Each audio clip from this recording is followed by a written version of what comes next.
Hey guys, John Rodriguez, aka invAAsive here, back again on a Tuesday night challenge playing in Ugly Tuna's home games. Ugly Tuna has informed us that he is down playing live poker at the Borgata, so he is not playing in this tournament, but we do have 20 runners in this 6 max no limit hold'em tournament. Players all started with 5,000 in chips.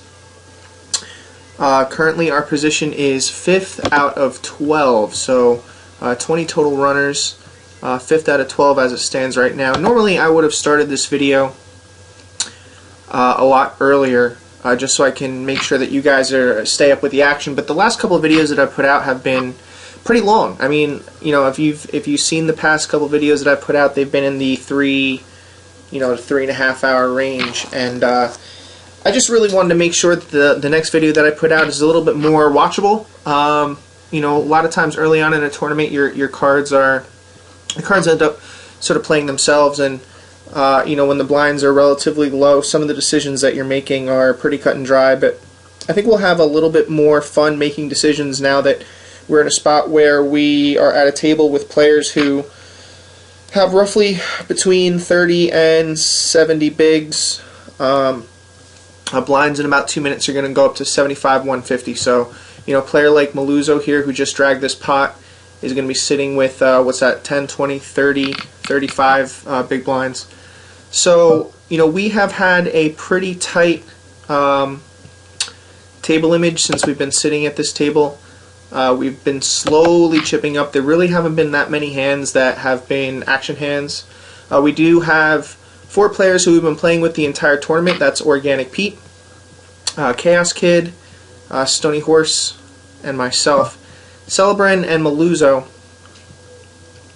are brand new to the table, so I really don't have a read on Maluzzo. But what I'm going to do is just float here, hoping that my ace is live.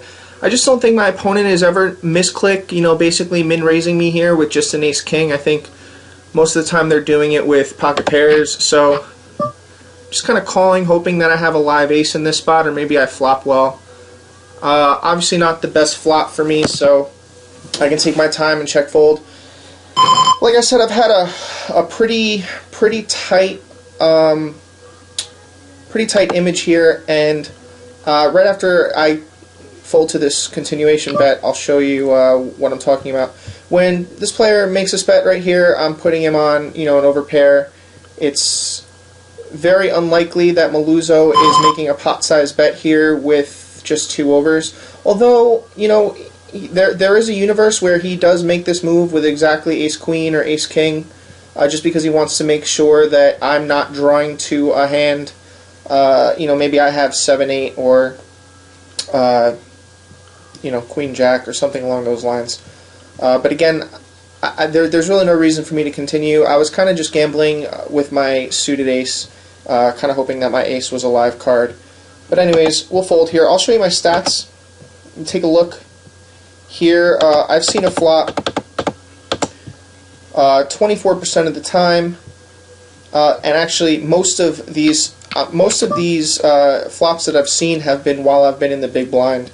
So if you take a look at times I've been in other positions, it's really only 17% of the time that I'm playing a pot and seeing a flop outside of the big blind. So, you know, that actually is the type of stats that you probably want to have in a 9-handed game, and here we are having that in a 6-handed game. So you can tell that I'm playing relatively snugly. But like I said, that's probably why I didn't want to start the video earlier than when we got down to the final 2 tables. Just check my levels here real quick. So yeah, so I put out a couple videos that were really long. I kind of wasn't in the mood to put out a super long video. So here we are. We have some notes on some of our players. I have adjusted some of the notes on some of the players just so that I can sort of take the notes that I had on them and try and figure out what I mean when I'm taking these notes. For a lot of the notes that I've been taking have been pretty much long sentences. I'm trying to sort of make my notes make a lot more sense and so that I can read them very quickly and get a pretty good handle on what I want to do. In this spot right here, I think I probably could raise, but my hand is pretty vulnerable. I think I really need to flop well, so I think I could just call. When I see this flop here, I'm actually feeling okay about it. This flop does hit my opponents a lot of the time. If I bet, can I stand a raise? That's the question. And I think I can, so I think I'm going to go ahead and bet this, hoping that my opponents will continue with draws. If I do get raised, I actually feel like I can run with this hand. I do have 2 overs and a straight draw, so my hand is very, very strong. When Maluzzo makes this raise here, I think I'm going to simply put him all in and make him make a decision for the rest of his chips. It is actually a pretty strong raise here, but I think I'm okay just raising and putting him all in and making him make a decision for the rest of his chips. If he does have a hand like Pocket Kings, you know, he's going to have a real hard time folding it, but if he does have a hand like Ace Jack in this spot, I think he can find a fold. And again, I've made it so that he really has no fold equity by making a re-raise all in. And look, he's gone ahead and showed us that he has 1 pair there, so he's right to be making a raise in that spot, but I think anyone who's donking out on a flop like this is probably saying that they can beat just 1 pair. It is just too wet a board, and I say wet meaning there's too many connecting cards there. So, you know, in order for somebody to be betting that flop, you really have to feel comfortable playing it for a raise.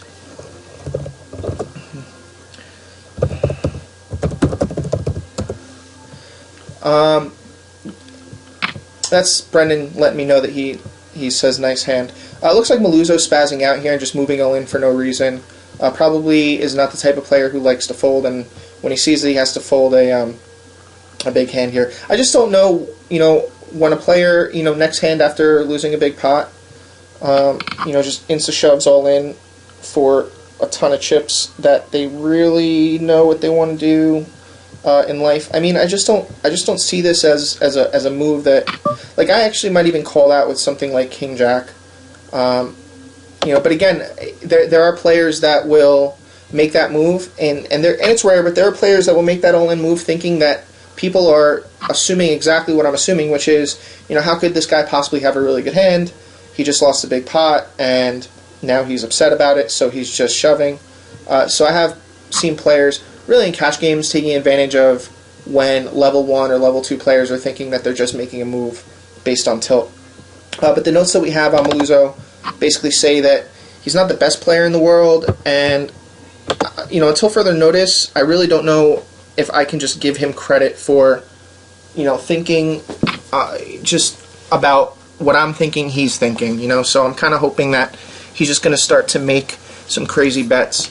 But he did recoup, you know, 400 chips, and he's won 2 pots in a row here. So the amount of chips that he lost on that 3-bet on that flop was about 1,600 chips, and he's recouped about half of that. So he's probably feeling really good about himself. And unfortunately, nobody's had a hand where they can look him up. When you end up playing 6-handed like this, aggression is the key to victory. I think there's a lot of players that, you know, still kind of shy away from situations where they don't feel really comfortable moving all in. So you can really push some small edges against players who are still playing relatively timid. But we do have some players here who kind of understand the concept of 6-handed.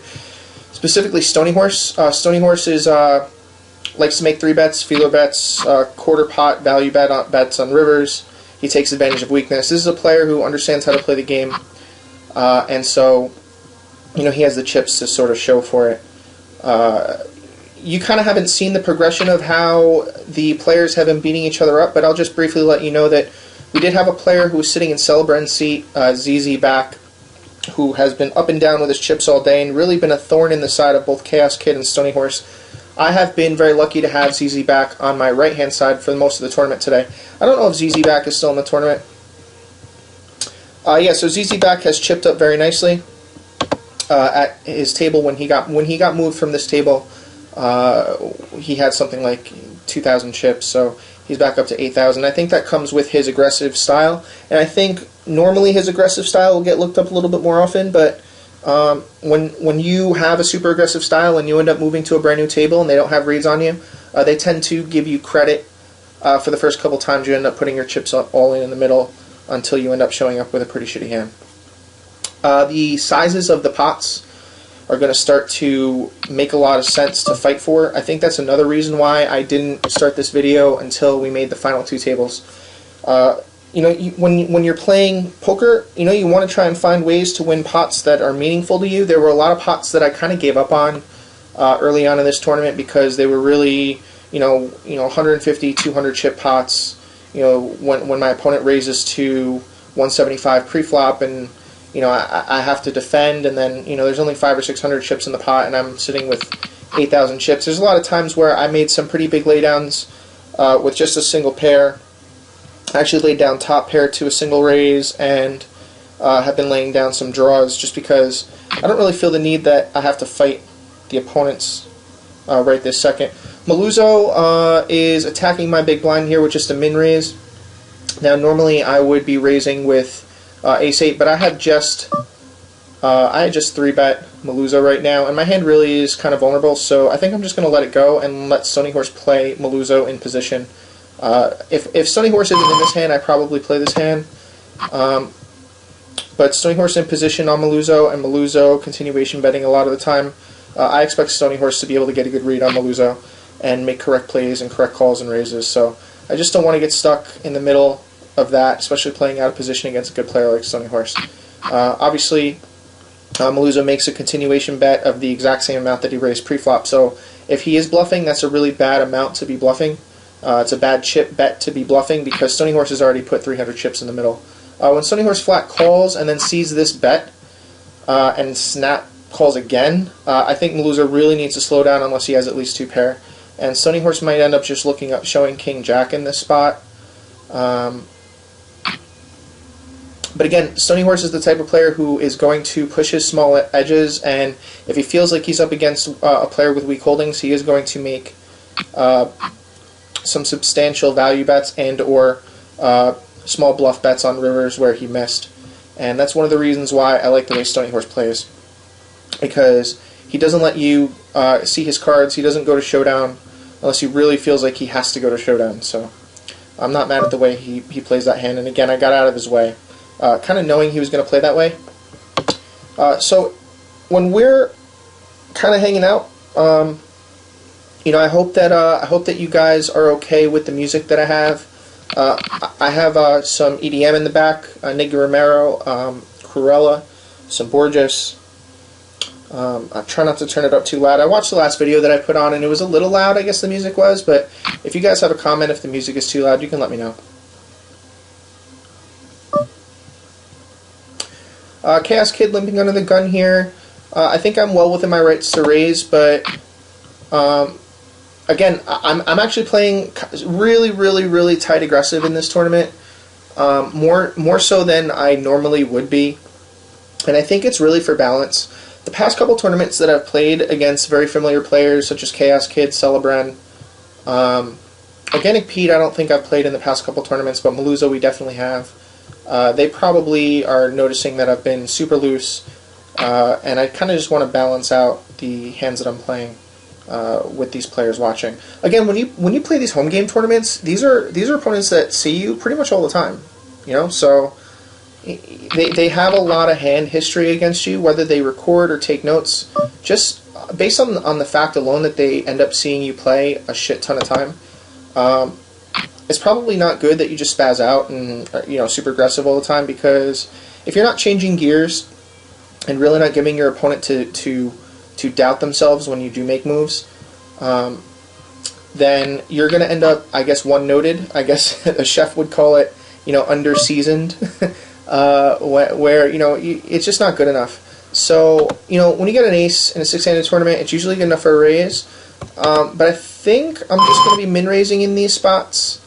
Because I do have a pretty tight aggressive approach to the game as it is right now, and these two players have seen me in the tight aggressive spots. So really the only player I'm super concerned about looking me up right now is Maluzzo, but he really doesn't have a lot of chips to look me up. I wouldn't be surprised if this bet gets through. Stony Horse does have a lot of chips to call.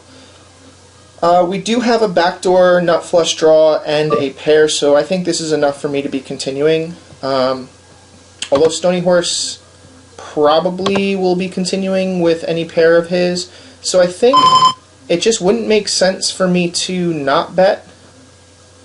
You know what? Let me just slow down a second and think.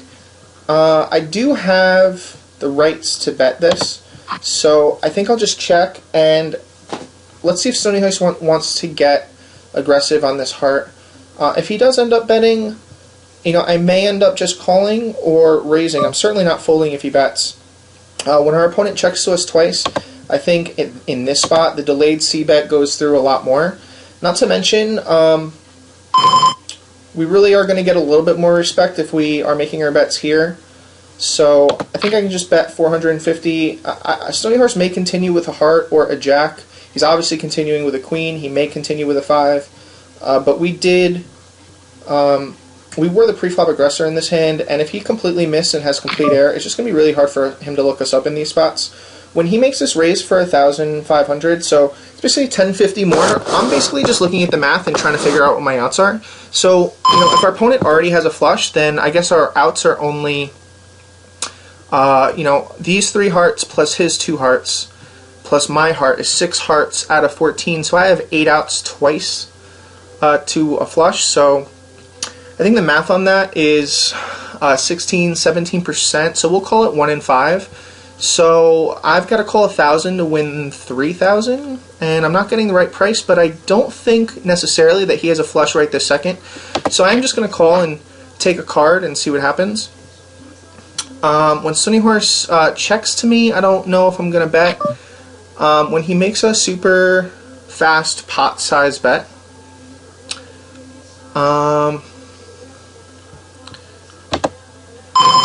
you know, when he is you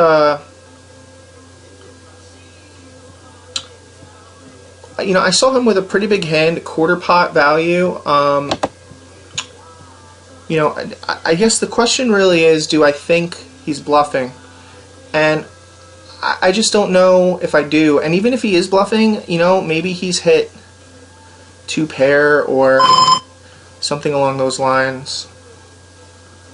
I think I'm just going to look him up.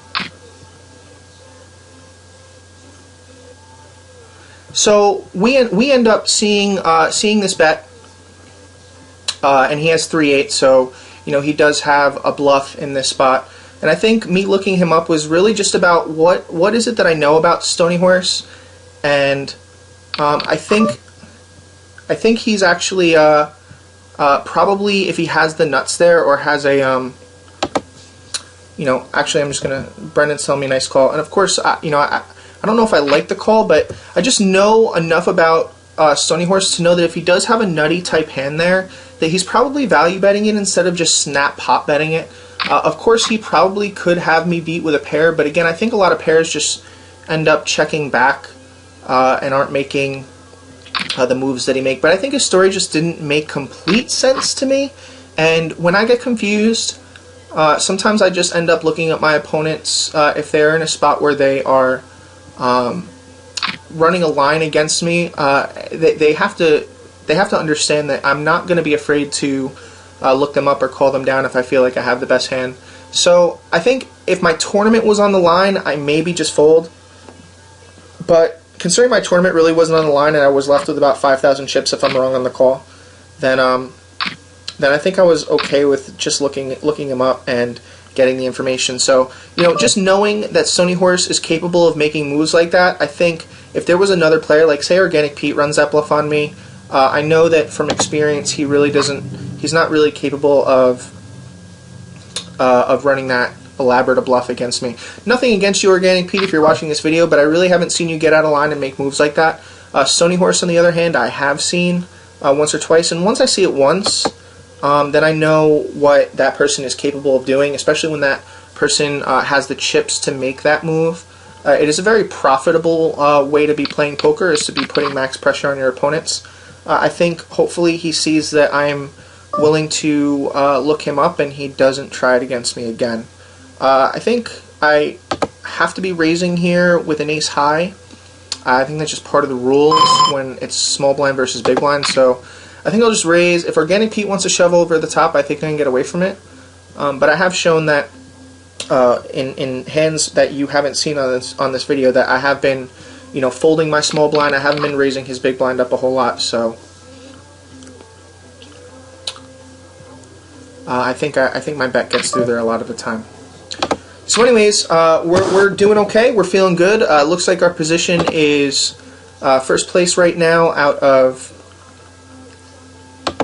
12. And our goal here is to basically win this tournament. The reason why our goal is to win this tournament and not just make the final table is because I'm sort of treating this tournament like a satellite to play in the Borgata Winter Open. There's a few players who normally play in Ugly Tunas tournaments that have gone down, and they're playing the Borgata Winter Open, which has a $560 buy-in, which is not necessarily something I want to buy straight into, but if I can justify it by satelliting my way in with some poker winnings, then that's something I'm definitely going to try and do. So my goal here is to bank this tournament, and if I bank this tournament, I'll use that to supplement my buy-in to go play in this $2 million tournament. So hopefully you guys will hang out and watch some poker with me, and hang out on my journey to try and take down this 6-max, what is now a 12-person tournament. Being a chip leader, you do have a responsibility to be aggressive in a lot of spots, but again, we have an excellent table image at this point, and just because we have a lot of chips doesn't mean we're going to go ahead and get super aggressive for no reason. And I think the main reason for that is pretty much all of our opponents right now have enough chips to push back at us if they really, really wanted to. Celebrin is a type of player who is not going to necessarily be bluffing us, but will be pushing back with his top pairs and in some of his draws. Chaos Kid has played enough against me to want to look me up. And again, I said my goal here is really to try and balance my table image from some of the other wackier ways that I've been playing. So you will see me folding a lot of hands that maybe you would feel like you want to call with.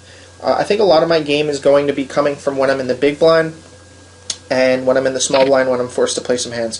So we have an all-in here from Organic Pete with absolutely no fold equity, and that means he has a big pair. So Ace Jack is going to get through here a lot of the time. He's dodging a 7 or an 8, and he's able to do that and get a double up through Chaos Kid. I don't necessarily know how this hand started. I don't know if I like Chaos Kid's call, or, well, you know what, he was the aggressor and then let out with 1,000 chips, so I think he kind of has to call for only 400 more, but let's just take a look at the way this hand plays out here.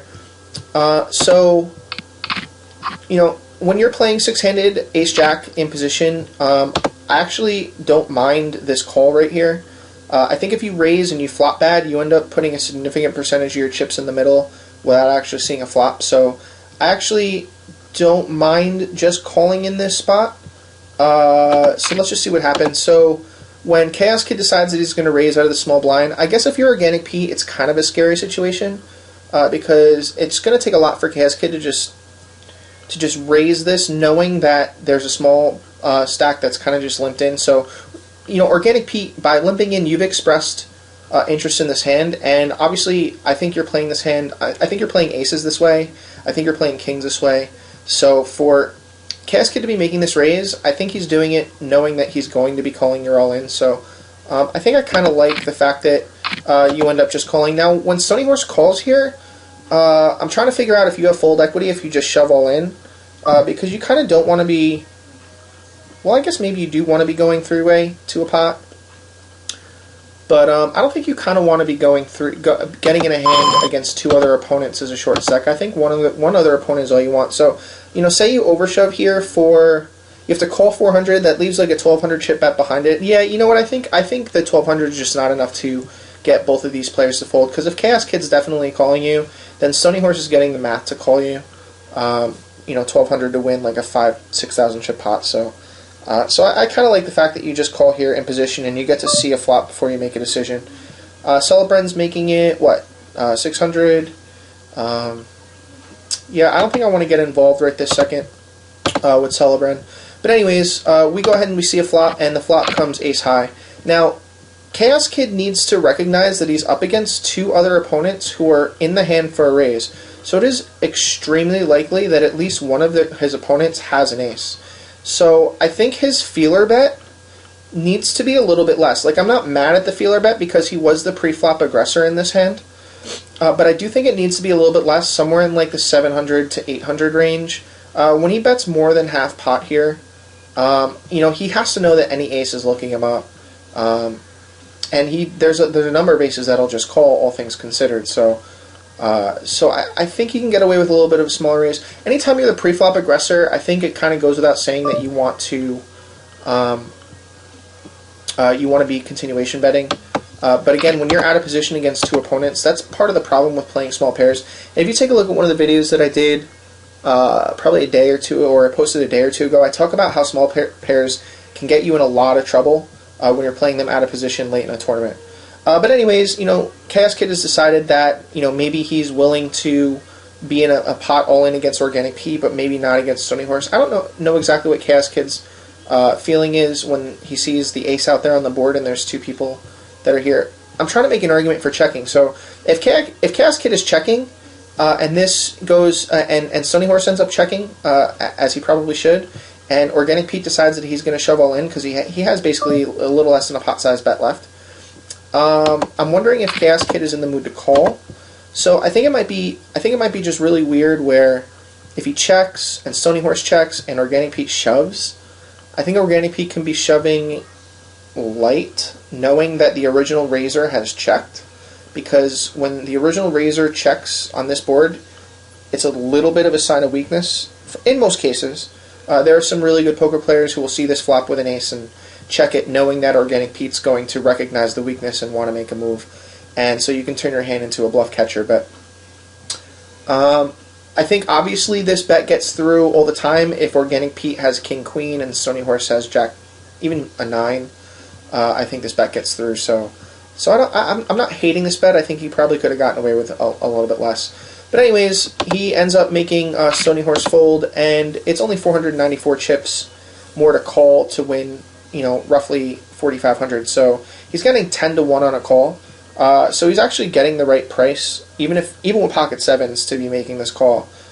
So, you know, let's just take a look at the prices here. So he has 2 outs twice, so that's 4%, 8%. So he needs to be right.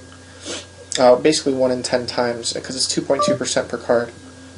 It looks like we missed it all in here. And there was a 4 of a kind here with Maluzzo. Wow, Maluzzo picked up a pretty big pot. So let's go back and check out what Maluzzo ends up having here when he moves all in.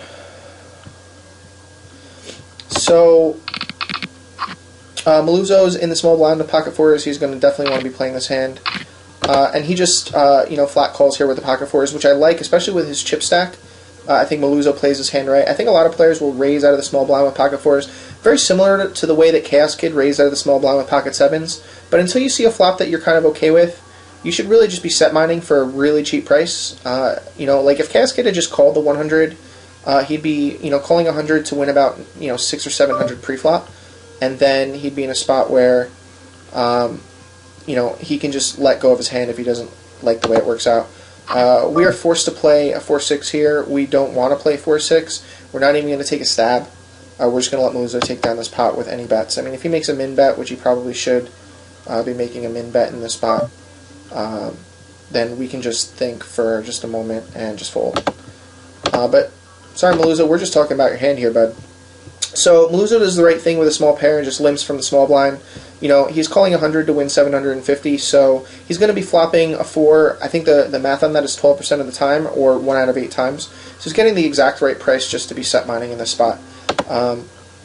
So when Maluzzo sees a 4 here, let's see what he does. So Maluzzo checks, and Chaos Kid decides that it's a good time to be betting pot. And I kind of like this bet by Chaos Kid because this is sort of the type of board that you don't want other hands to be continuing if you do have a jack. So if Chaos Kid is trying to tell the story that he has a jack, he definitely should be making this bet. Especially since Organic Pete really hasn't established his hand and is just limped in from the button. So this bet is going to get through a ton of times. Like, you know, Maluzzo's never calling with anything but a jack. So you know, we're really not mad at Chaos Kid's bet. I think he does the right thing by making this bet, even if he doesn't have a jack.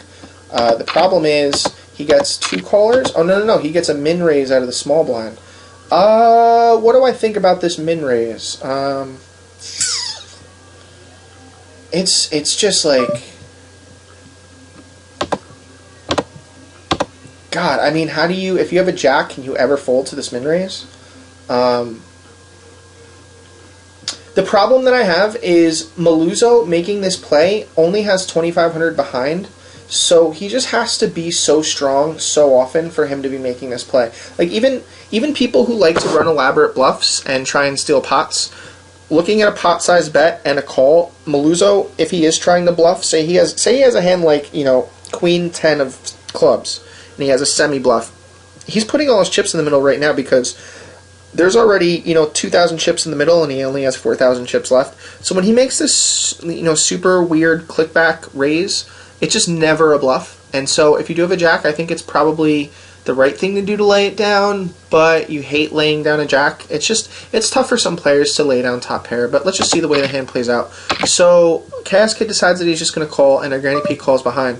So Maluzzo's obviously jumping up and down for joy. I mean, imagine what Maluzzo's feeling like in this point. I think the only thing he's concerned about is if a club comes, because really, I mean, one of these players has to have a club draw in his mind. Like Organic Pete, to make this call, like he's calling 750 to win 4,000, so he can be calling kind of on the light side, you know, and so flush draws do continue in this spot, so you really just have to be dodging a club. When the 10 comes off, this is an obvious all-in spot.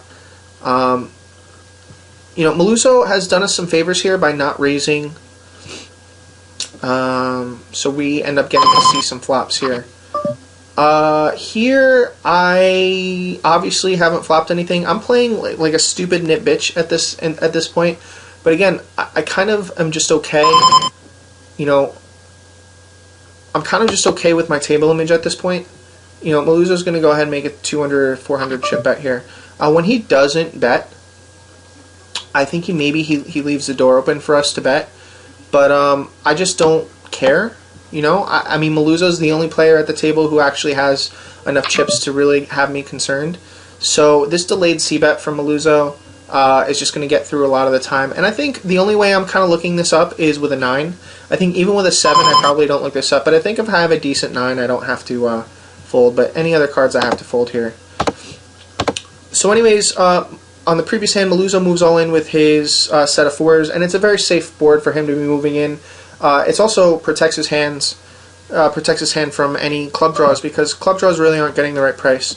I think if I raise here and I get re-raised, am I calling the all-in? I think so. I think so. So, you know, really the only reason to be raising Organic Pete's big blind there is if I feel like if he does go over the top of me, am I going to call it? Because I don't like to be in a spot where I raise and then Organic Pete just shoves over top with a hand like Ace-7.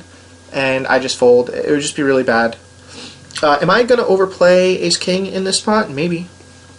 Maybe I will. I'm definitely going to re-raise. 5-handed Ace-King on the button is a really, really powerful hand to have. I think I can min-raise and hope Organic Pete gets out of line, but I just don't think Organic Pete's going to get out of line unless he has a really good hand. So just for straight value, I am going to raise to 3x, because I don't necessarily want Maluzzo, you know, calling me with Jack-7 off. So I think I'll just pick up the blinds and antes in this spot. Deuce-10 we are not continuing with. So anyways, you know, flush draws really don't have a great price to continue, but this card does complete some draws. So when Cascade moves all in, you know, this got to be really scary for Organic Pete, unless Organic Pete already has 2 pair, because 2 players have, you know, raised, called raises, and moved all in front of him. So Organic Pete is basically has to make a decision for his tournament life. So I don't know if he calls or not. I guess he doesn't. And it looks like Chaos Kid really can't let go of his jack. I mean, this is really just an amateur move here. You know, I give Chaos Kid a lot of credit for playing a lot of poker and knowing how to play, but I just don't like him overplaying the jack here. I think I think unless he has a really good read on Maluzzo, where Maluzzo runs elaborate bluffs and is going to be behind a lot of the time, and this single jack in this spot is good, especially just like with a deuce. You know, no redraws. It's just a negative EV play, and Maluzzo ends up tripling up, more than tripling up, through Chaos Kid and through Organic Pete. And you know, just for fun, he rivers quads. When Stony Horse makes this raise, I don't necessarily think I'm folding. I think raising is the right move. But I do want to see a flop that I like, so I think I'll just call before that happens. I can be playing very nitty and check folding in this spot, but I really wanted to see if I had any equity. Like if I have a queen jack or a king queen flop, I think I may continue to a single bet. But again, it only cost me 500 to see this flop. Percentage of my chip stack right now, that's you know, roughly 3-4%. Stony Horse is going to be making continuation bets a lot of the time here, so you know, I'm not mad at the fact that he is betting 1,000. You know, he's supposed to be betting 1,000. So I think I can just fold. We really don't have a lot of time left in our bank. I think I saw only 7 seconds left in our think bank, so we're not going to have a spot where we get a chance to make a lot of big decisions. Organic Pete here in the big blind here with 250 chips. Do I want to double him up? I don't know, maybe. I don't know. I think he'd be right to be moving all in with pretty much any king or any ace. Obviously any ace, but any king, he'd be right to be moving all in. But I think just folding is wrong, and I think calling probably invites bluffs. I think if I just call, that gives him the option to think that he's going to be able to push me off my hand with an all in, and he's right. So I don't think I want to be just calling. So I think raising really is my only option. It's kind of funny to say, right? Like, well, the only thing I could do is raise with the 10 high. Like, no, that's not true. You can obviously just fold. You know, you don't have to be that knucklehead that just feels that, you know, well, he read somewhere something that told him he has to raise. You're well within your rights to fold. You know, if you're the type of player that, you know, sees the 9-10 there and just wants to fold, then you can do that. I am going to 3-bet or 3x raise, trying to stop Organic Pete from making his move. I think by me making a raise, it kind of halts him. If he does have like a king-9 of diamonds or something like that, he probably doesn't continue. This 7 here is enough for me to be raising again, and hopefully Organic Pete is going to look me up. Maybe he does, maybe he doesn't. But it looks, you know, it looks like our raises have gotten to a point where he definitely does want to be looking me up. I wouldn't put it past somebody to re-raise for isolation value, but obviously we're never folding here with a pair. So, you know, we are classically racing against Queen 10, and we've gotten very lucky to flop a set. Opponent does not have a diamond, so we are in good shape. And even though our opponent flops 2 pair, we are able to have a pretty decent run out. Not to mention, our pre-flop raises have been justified, where we have been raising with pocket pairs, and or at least we've shown that our opponents that we are raising with pocket pairs, rather than raising with junk. So definitely works out in our favor. So 9 players left. We are in first place. Our tight table image is definitely working out to our benefit. We are going to end up playing 4-handed for quite some time because we have to wait to go down to 6 before we combine tables. So we actually might end up playing 3-handed for a little while. So I'm just going to make a min raise, a min bet of 250, and see if Celebrand wants to continue. It looks like he does. I think he may be continuing with a 4 or a deuce. I think a king. I think it's likely. I think it's likely for him to have any king, any deuce, any 4, any hearts. So in this spot, most of the time he's behind me, and a few times he's ahead of me. So I think it's right for me just to bet 500. And if he does have a heart draw, maybe he continues, or a deuce or a 4, maybe he continues. But I think by me betting the 500, I find out right then and there if he has a king. And I've also put myself in a position where I bet twice in a row. So when that river comes, pretty much regardless of what that river is, unless it gives Celebrand 2 pair, he's going to end up checking to me, and I'm going to end up having to, or having the luxury of just checking back with the queen. So Celebren makes a pretty solid 3-bet here. I think you're going to see a lot more 3-bets as we play four-handed because all of our stacks are pretty deep at this point. So, you know, I guess you can just say that, you know, betting 750 really doesn't mean a whole lot to Stony Horse. Like, he can be raising 750 right here with 5-6 of clubs. So, you know, I kind of like this re-raise here, and he's going to get his opponent to fold more than half the time. Especially because I really like the size of Celebren's 3-bet there, because it looks like it is asking to be called. It doesn't look like he's trying to blow Stony Horse off of a hand. So I kind of actually really like it a lot. Again, as we play four-handed, I am going to open up my play a little bit, but I'm also going to be taking my time. Not necessarily stalling, but I am going to be taking some time to make some decisions, because every decision that we make in a four-handed tournament, or as we're playing four-handed, is going to be so much more important than, say, decisions we make in a nine-handed tournament. And I'm talking about pre-flop decisions, because the blinds come around so quickly. You know, 50% of the time when you're playing a hand, you're in a blind. So the times when you're not in a blind are the times where you can, you know, win some money and get aggressive, and the times when you are in a blind are you can start to see flops because you're getting a discounted price to see them. But anyways, I'm going to really take my time and make some decisions. So if I do end up getting quiet, that's probably what it is. I'm just thinking about whether or not I want to play a hand, and then I'll talk a little bit about why I'm playing a hand as it goes on.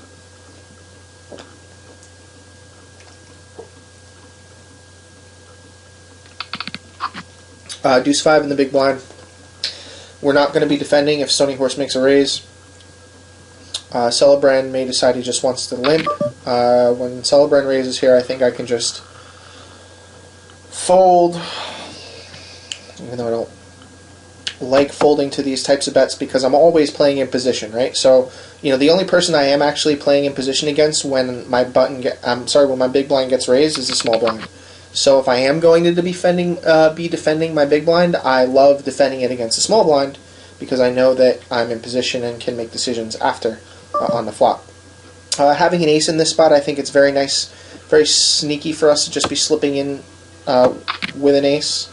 I don't necessarily know that Maluzzo is the type that he's just going to automatically be raising. I think I can bet 500 here, and it looks pretty scary if Maluzzo didn't hit that board. When he snap calls, it doesn't necessarily mean a whole lot to me at this point. I do have some redraws. The question is whether or not he's going to bet. And it'd be very hard for him to bet unless he actually has some of this. When he bets 1,000...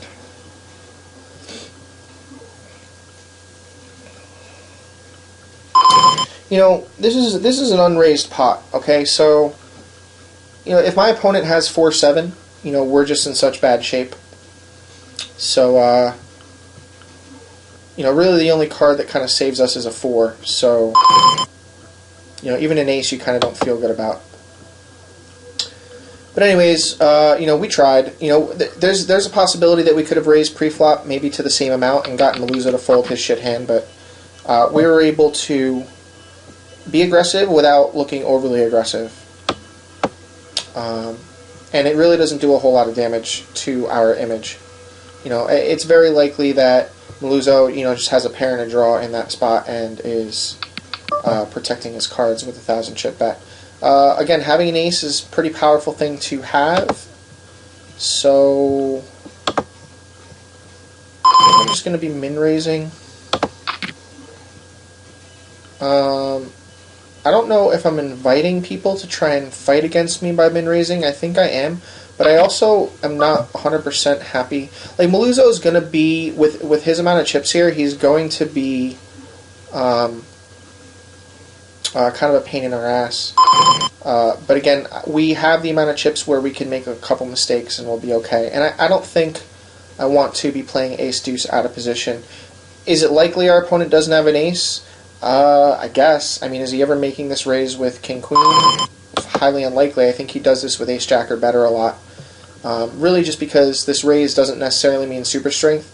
It just means that he wants to be making sure that he gets in the hand and doesn't have callers out of the small blind or big blind. I'm giving Maluzzo a lot of credit for understanding that concept. for to make that small isolation. And there's a possibility that that small isolation actually wins the pot right then and there. So, which is exactly the way it works. Ace deuce, is ace deuce, ace three, ace four. All those hands I think are good enough to raise, but not necessarily good enough to call 3-bets. If you're at a table where your opponents are doing a lot of 3-betting, then maybe you can make adjustments, but until you have established that one of your opponents is going to be 3-betting you a lot, I think it's right to just make the fold and see another hand another time.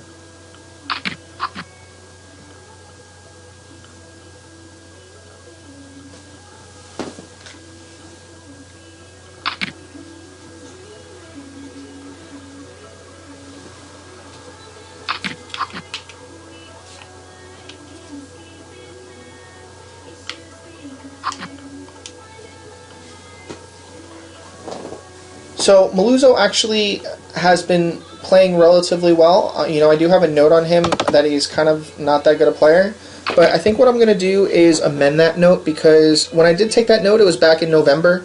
Obviously, he's been playing a lot of poker since then. So somehow 5,000 chips gets moved over at middle pair here, but when you end up playing four-handed, middle pair sometimes is just as good as top pair. I think I'm going to let this go and just write gets out of line sometimes. I think that's all I really need to know about Miluzzo, that he does get out of line. This 250 chip bet is kind of weak. I don't like it. I've expressed in a number of different videos at a lot of different times that these min bets are very weak. Although they are effective when you do follow them up with pot-sized bets, because when your opponent ends up just calling a min bet, that more than likely means he doesn't have top pairs. So when you min bet and follow up with a pot-sized bet, your opponent, if he doesn't have top pair, he's not going to be continuing. Actually, the min bet with the open-ended straight draw I kind of don't mind, but I do think that bet needs to be slightly larger than it was. I could go back and review that hand. I think I also could go back and review the hand where Stony Horse ends up looking Miluzzo up with Ace Jack. But I think we all kind of know that Miluzzo is going to be the one who's going to be driving the action in these pots. Celebrin is going to be doing a lot of check calling unless he really has it, and then he's going to be getting aggressive. Stony Horse is not going to be making a whole shit ton of mistakes. He's going to know when to bet. I think it's very interesting that he overbets pot there. A testament to his ability to read his opponents based on the bets. If we do end up getting raised by Miluzzo, I'm not going to be re-raising. I'm just going to end up calling. I think Stony Horse raises his button here pretty much 95% of the time, so I do like re-raising Stony Horse's button raise if I think he's ever folding. If I don't think he's folding, I think I just call and see a flop and see what happens. Stony Horse normally doesn't time out like this, doesn't take his time. Stony Horse says, John, getting ready for round 2. Sure, why not? I don't know what that means.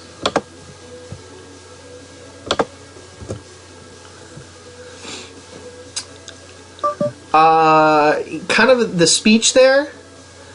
I think normally if I have anything less than a suited ace, I probably just fold. Because I could actually put him on pocket aces at this point. Oh my god. I don't know what I want to do in this spot. If my opponent does have pocket aces, I'm still not that far behind him.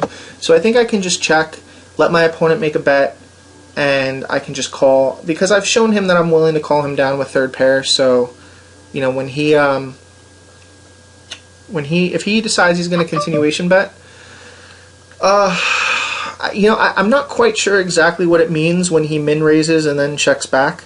I think, do we have the best hand right now with a pair of sixes? I think a lot of the time, so I think we're just in check call mode, all things considered. If our opponent does have ace-king, we're obviously not very afraid of it. If our opponent is slow playing pocket kings, then we still are drawing to either a 6 or a club. So when our opponent just bets 750 chips here, I think pocket kings plays this way. I think aces kind of plays this way. I also think air plays this way. So I think I'll just call. When we end up in a spot where we are, when we have the nuts, our opponent has showed us that he is willing to be betting rivers light. So I don't know if Stony Horse is going to make a bet knowing that we'll call him late, but if he does have a big hand, the question is whether or not we want to raise here. And, you know, the only thing we're super afraid of at this point is, you know, pocket jacks. I don't know if our opponent, I don't know if I can ever put our opponent on, you know, an 8 in this spot. So really pocket jacks is the only thing that we're concerned about. So I think if I make this raise, it's going to look very fishy to Stony Horse, and he might look me up with an overpair. If he does end up shoving all in, I think we put ourselves in a position where we're basically stuck in the pot. I mean, we do have ace high, but the board is paired. I think if I was playing, you know, the World Series of Poker, I maybe make this laydown, but in this spot, I don't think I'm going to be laying it down. If he was, if PokerStars was nice enough to river this guy a jack of clubs, specifically a jack of clubs, to put us in a spot where we have to be making a call, then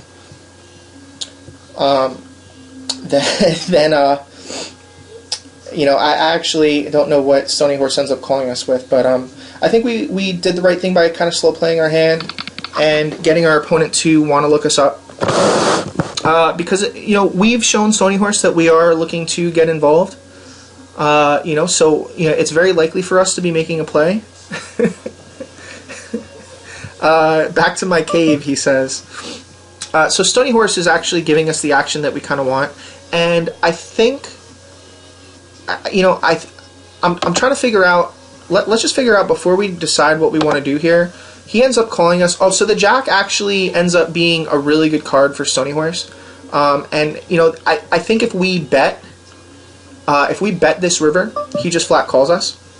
When we see this min raise here, the question is whether or not I want to re-raise, and I think I kind of do.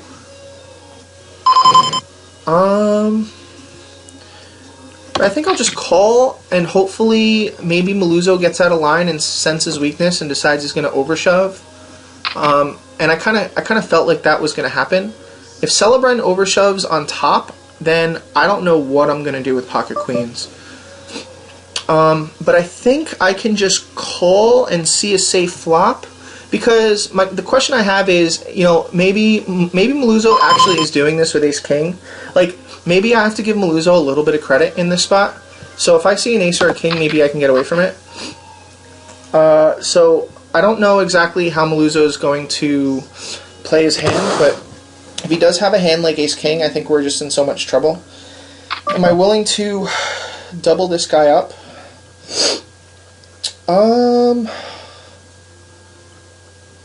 This is just rough.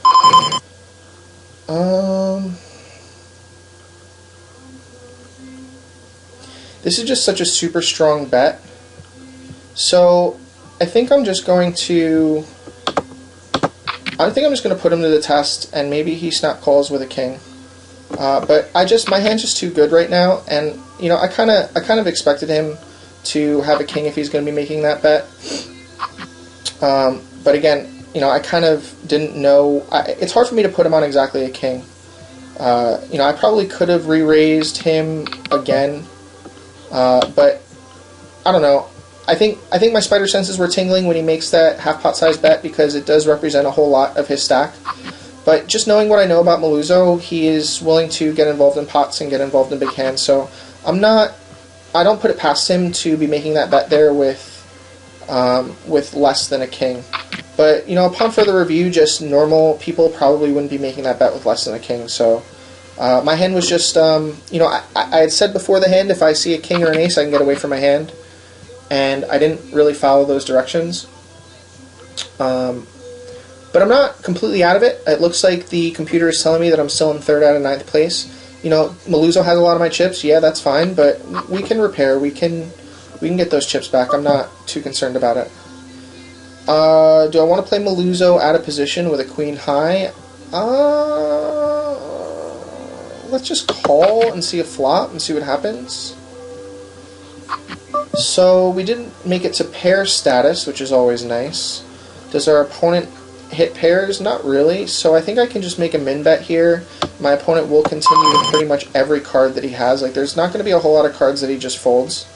Well, I guess so. Maybe he has like deuce 4 or something and he decides that he's not going to continue. But I think I can just kind of slowly chip up and make some good decisions. I've actually been playing the best and just made a really bad call. So I think when I have queen 3 here, I can make this raise. Maluzzo will go away a lot of the time. You know, Maluzzo is going to want to look us up, but at the very least we are in position on Maluzzo. So for Maluzzo to be checking it to us, I think I just bet 1,000, and Maluzzo's going to go. Maluzzo's going to fold a lot of his hands. If he has hit a jack, he's never folding. A 6 or a 5 maybe folds, but you know, I've really put myself in a position where you know, Maluzzo will want to look me up. Maybe he has, you know, 2 overs at this point. I think I absolutely need to be continuing on this flop. So, you know, is he really ever looking me up with less than a jack? I guess it's possible he could be looking me up with less than a jack, but he actually, if he has a jack in this spot, you know, for him to be just check calling, walking the dog, you know, maybe if he makes a bet here, I put him on a busted flush draw or something along those lines. But I just don't know enough about Maluzzo at this point to just. I guess I could continue to run this elaborate bluff, but I don't know exactly what my opponent's gonna do. So I think I'll just check, and I end up winning this pot. He's been counterfeited. Oh, with his pocket 4s. So he ends up actually making some pretty good calls against me with just a pair of 4s, and you know, basically is saying, you know, oh shit, he got counterfeited. So we did the right thing, because even if we bet, I don't think Maluzzo is in a spot where he can call us. So I guess the only thing that kind of sucks is we end up having to show down, you know, a really shitty hand that we double barrel bluffed against him. So that kind of stinks for our table image. But I kind of, at this point, four-handed, kind of don't really care that our table image has been destroyed. It looks like my internet connection is messing up a little bit. Not happy about that. Kind of shitty. See if I can do some repair work here to my internet connection.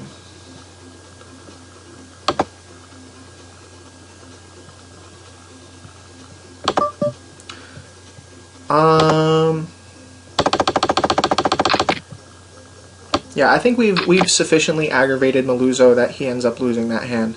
What did we have? We had like 20,000 in chips, 21,000 in chips, and now we're back up to 16,000 in chips. So we are still in third place out of 9. There are, you know, 1, 2, 3 opponents that we're waiting to bust before we end up making a final table. And just looking at the way that this is running up, ZZ Back, who we have notes on, is chip leading somehow in this tournament. We know a lot about ZZ Back's style, so I'm actually okay with him holding on to these chips. I don't necessarily think ZZ Back and Maluzzo are going to be hanging on to their chips for a really long time, but I am giving Maluzzo a lot more credit now that I've been playing with him. I am going to give him a lot more credit. If Celebrin gets crazy out of line here, I don't know what I'm going to do, but my hand is just too good to be not re-raising, so if Celebrin does decide to raise, I think we kind of have to re-raise. I just don't know if Brendan's going to, you know, be upset with me. Sorry, Brendan. I mean, once you see this video, you're going to say, you know what, man, you kind of had to do it. So he ends up folding, and you dodged a bullet there, Brendan.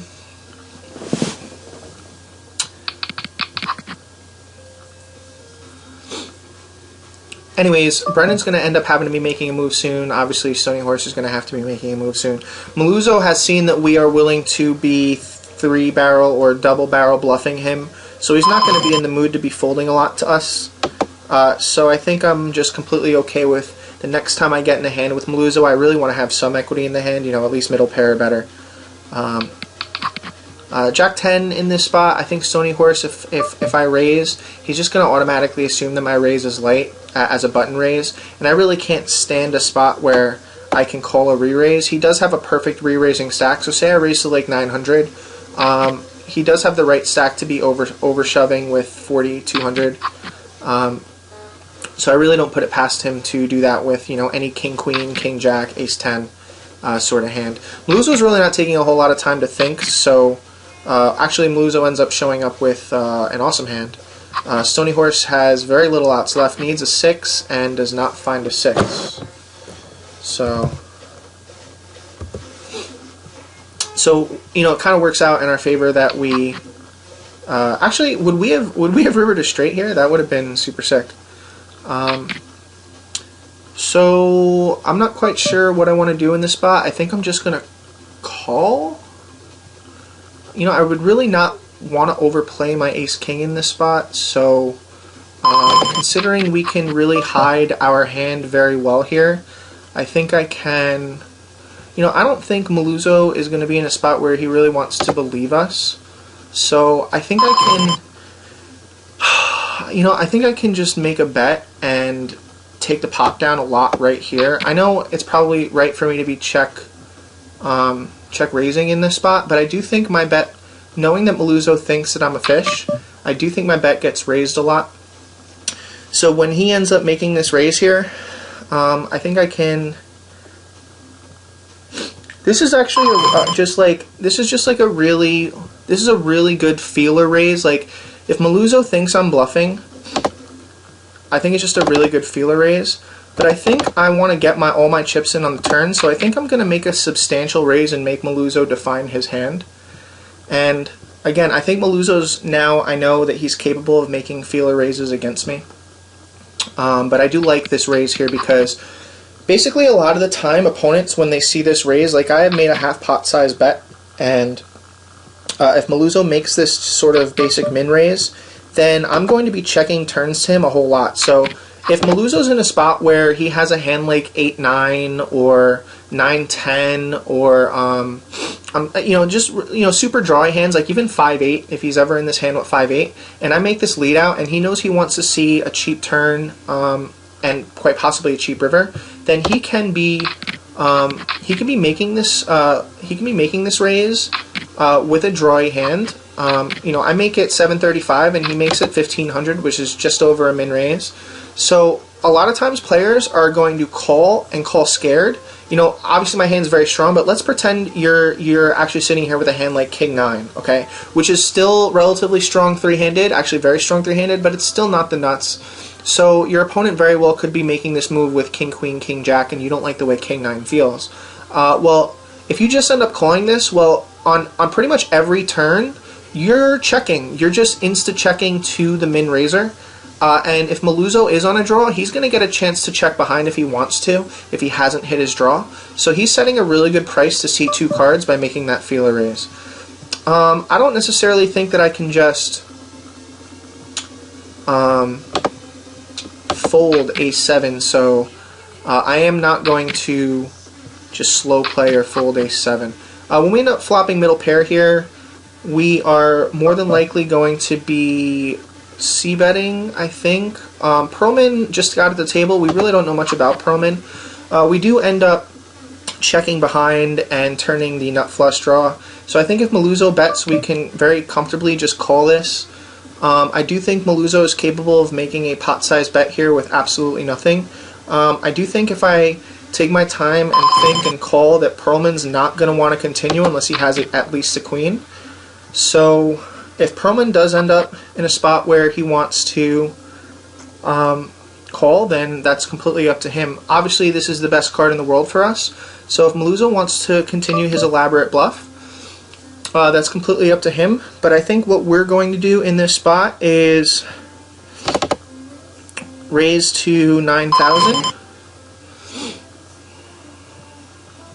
You know, if our opponent has a flush, we should be raising a little bit more.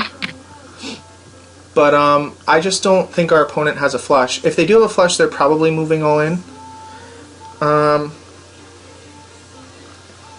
You know, Maluzzo just doesn't want to believe us, I think, a lot of the time, so maybe he looks us up with just a queen or a queen 5. But it's going to be very difficult for our opponent to lay down 2 pair. So, you know, he's just got to say, you know what, fuck it, you know, these bluffs just aren't working against this guy. But I do think that Maluzzo is in a spot where, you know, maybe he wants to put some pressure on me, but he really doesn't have any fold equity. My hand just doesn't fold. You know, like when I make this raise on the river, opponents are just, you know, they're never bluffing. You know, so I think this is a very frustrating raise for him. When he types really, I think I'm sorry, Maluzzo, I don't know what you want me to do. I have basically the nut flush unless you have the 4-6 of diamonds. So if you have the 4-6 of diamonds, then, you know, that's completely up to you. Obviously, you're snap calling with the 4-6 of diamonds, but I just don't know what he's tanking with. But again, we have, you know, figured out a way to really frustrate Maluzzo. I think Maluzzo, if you see this video, you're going to see that, you know, obviously there's very little that we can do with our hand. You know, we really didn't play it bad. I guess it's possible that I could have just min-raised him, but I think it looks even fishier that I didn't min-raise him. So, you know, once you know, Maluzzo, once you come back and you see this, you'll say, oh, I get it. And I could see why it would be very confusing. We end up folding another flush draw, and that's mainly because we, you know, just ran, we ran really good. We were able to take, you know, our 11,000 chip stack and run it all the way up to 30,000. And we've ended up making a final table against, oh my god, our good friend Lou Jagoo has made a final table.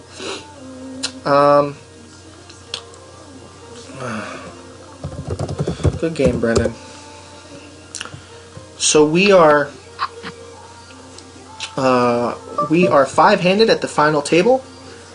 We kind of expected to make a final table. I think that's another thing that I kind of expect when I play in some Tunis tournaments, that I'm more than likely going to be final tabling as much as possible, because we just have so much experience playing against these players.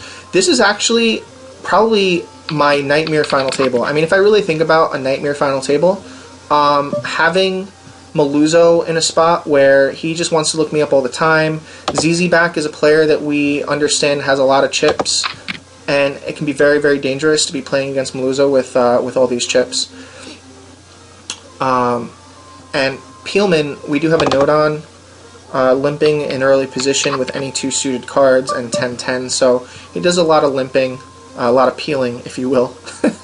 And our good friend Lou, who somehow, some way, has made another final table. So, Lou, whatever path you're taking, bud, it's working for you. Granted, you do not have a shit ton of chips in this spot, but you have made another final table, and anything can happen. You do have 6 big blinds, and any one of these knuckleheads, including myself, would be more than happy to be doubling you up, trying to knock you out. So I think in a spot where we have 20 players in the tournament, I think the top 4 players are going to be getting points. So it's always nice to be getting points in Tunis tournaments. And I've told you that I'm playing this tournament like a satellite, because I really would like to go down to the Borgata, play the Winter Open, and the only way I'm going to really be able to do that, or justify it in my head, is if I'm able to take this tournament down. I don't think second place is going to be enough. I think we're just going to have to fight for first place. So hopefully you guys stick with me and hang out, watch the video, see what's going on here, and you know, hopefully we're able to make it to a spot where we can go heads up. When Lou ends up calling here, I think I'm going to raise just on principle alone, just because I really want Lou to be making a decision for his tournament life. So I'm going to make it 28-50. And I'm very happy knowing that Lou's probably doing this with any cards, but I just don't see... I think the main reason why I'm doing this is I really want Lou to be making a decision for his tournament life at this point. When Proman ends up just calling, I think I'm just going to be bombing this pot, and if he has better than me, then you know, he can go ahead and put the rest of his chips in the middle, but I was the pre-flop raiser, so he has to be putting me on at least pocket 10s if I'm going to be bombing this pot. Like, say he has ace-king in this spot, like, he really doesn't have any fold equity against me if he does end up shoving, so I'm never checking, and if I do end up making a small, like, say, third pot size bet, it does give Peelman a chance to peel a card and possibly see a better card on the river. So it just works out that we're able to flop a pair there, and now we're ahead of pretty much any ace-high. Which is kind of, you know, when Peelman makes this call, it's kind of what I think he has, because he was limping pre-flop and calling a raise, so I'm putting him on something like, you know, ace-9, ace-8. So, you know, really the main reason was I didn't want Lou to see a very cheap flop against 5 players and be in a position where he gets us to fold our hands and he's able to double up without actually end up showing his cards. Because that's essentially what would have happened, is if he calls the 400 and everybody else has 400, then there's 2,000 out there. And so if he does end up shoving and none of us have a cards that we can call him with, then he's essentially doubling up and doesn't have to show down his cards. So Lou's really just going to have to make a decision for his tournament life sooner than later. You know, I don't mind the limp here. Limping actually looks a lot stronger than moving all in. The question is whether or not anybody else is going to pick up on that and maybe make a raise. Because if it's me and I have, you know, King-Jack, I'm absolutely 100% making a raise in this spot, just for the sake of the fact that I just can't afford Lou to be seeing cheap flops. But, you know, Lou is going to have to make a bet that's going to have to go through 3 players. I do like this bet from CZ back. It means Lou has to make a decision for the rest of his chips. He ends up putting all of his chips in the middle, so we have an all-in and a call and another call. So Lou's in a spot where he could be more than tripling up. And it's going to get checked down. That's just the nature of tournament poker. And top pair here. Wonder what Lou ends up having. So Lou ends up tripling up with a straight. Because why not, right? Because poker. So why not triple up Lou and put us all in a spot where we have to deal with this shit?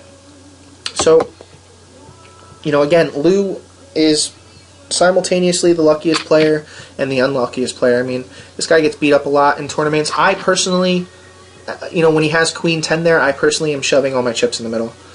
Just for, you know, just for straight fold value. He got extremely lucky to, you know, turn the nut straight. So,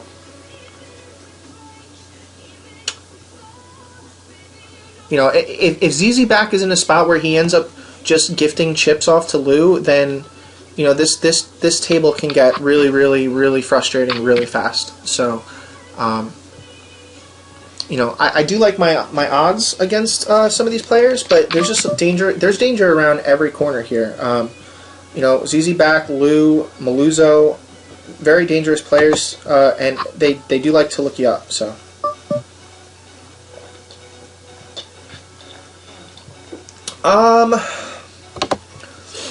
You know, here's the thing. I think that it's very unlikely that aces are limping, but it's also unlikely that I have an ace because I was in the big blind.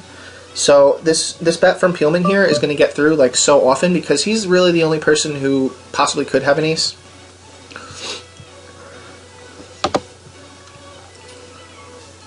What do we know about Tuna's tournaments? They end up going pretty late, you know. So, you know, right now it's 11 o'clock, and, you know, my expectation is that we're going to be sitting here playing for at least another hour if we want to make the top 2, and another half hour after that if we end up wanting to play heads up.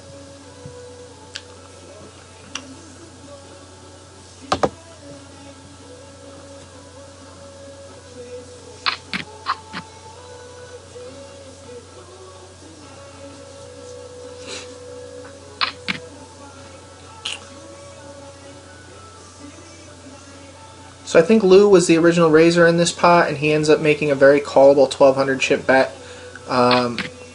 This min raise, I'm not quite sure what it means. It's a check min raise, which is super strong. I mean, if you're check min raising, it's just really, really strong.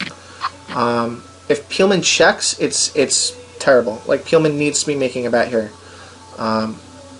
If Peelman checks, it's just really bad. So yeah, so Peelman moves all in with ace-8, and is going to be knocked out of this tournament by Maluzzo, who has rivered bottom 2 pair, or turned bottom 2 pair. Again, if you're watching this video, this is an example of Maluzzo being a dangerous player. I mean, you know, granted, he was getting the right price to I'll be making a call when he bets 1200 and gets min raised to 2400. So, you know, I hate to use, I really do, I hate using the word right price because, you know, you have bottom pair with a shit kicker, so, you know, your outs are just another 4 or a 5, and that's it.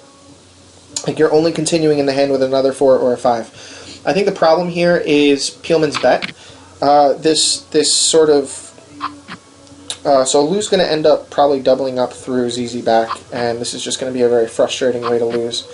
Wow, okay, so Lou ends up getting sucked out on with pocket queens. That is crazy. So we are down to three-handed. That's the second time that Lou has gone all in and had the best of it, and got sucked out on. I mean, last tournament where I think he ends up having ace-queen or something, he was sitting to my immediate right, and he ends up shoving all in with the best hand and getting sucked out on. So, you know, Lou has found a way to survive in these tournaments and get it all in good, and just been running bad in these final table spots. We really haven't flopped any equity in this spot, so we're not even going to try to pretend that we've hit this. You know, our opponent has made a min raise. When our opponent checks back, I think there's a strong possibility that we do have the best hand. I think if we are checking, we're giving up. If we're betting, we're saying that we're going to continue at least on most rivers. But again, I just don't think Queen Jack is strong enough to be bluff betting here at a position. So when Maluza makes his pot size bet, I think he thinks it's going to get through all the time. And, you know, I have to remember that if I'm going to play this way with King Jack, I need to remember to be playing this way with pocket kings and really inducing my opponent to make these pot size bets. So let me just, you know, take a mental note and say, when I'm up in a hand against Maluzo, when I do end up flopping top pair, I can check to him twice and assume that he's going to be making pot size bets when I check to him twice. We are all sitting here with 60 bigs, so this is going to be a very, very difficult three-way battle here. ZZ back is probably my worst nightmare to have chips. The note that I have on him is loose, aggressive pre, likes to see flops. He's silly, he's dangerous, but exploitable. So hopefully I can get in a spot where these two end up beating up on each other. You know, even if they do end up beating up on each other and getting out of line, I end up going heads up with, and I'm at 2-to-1 dog as far as the chip stacks are concerned. It's just gonna be very difficult for any of my bluffs to be getting through against these two particular players. So I'm not really in a spot where I need to worry about stealing blinds for the next like 2 or 3 times around. I think both of these players think that I'm full of shit most of the time. I think, you know, there's a couple hands where it was Maluzo and I, you know, obviously if you're watching this video, you saw Maluzo and I get in spots where he had to make some pretty big laydowns against me.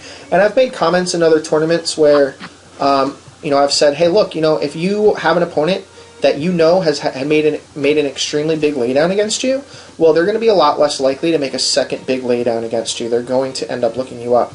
So I just am not in a position where I want to be bluff betting Maluzo. Although we are playing three-handed, so you know, I can't just take it at face value that he has a hand all the time. But again, I can just be extremely patient at this point and really just wait for my spots and count on my opponents to be making opponents. When we flop trip 9s here, I think we need to be doing the same thing that we were doing before, which is, you know, checking twice, letting our opponent make a bet. You know, hopefully he makes a bet. And if our opponent decides that he wants to make a bet here, then we know that we're in a good spot. This 800 chip bet is 100% a feeler bet.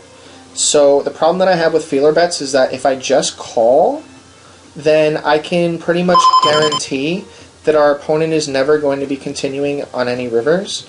So I think I like min raising in this spot to like 2,000 and really making my opponent hate me and saying, why does this guy always kind of super min raise me?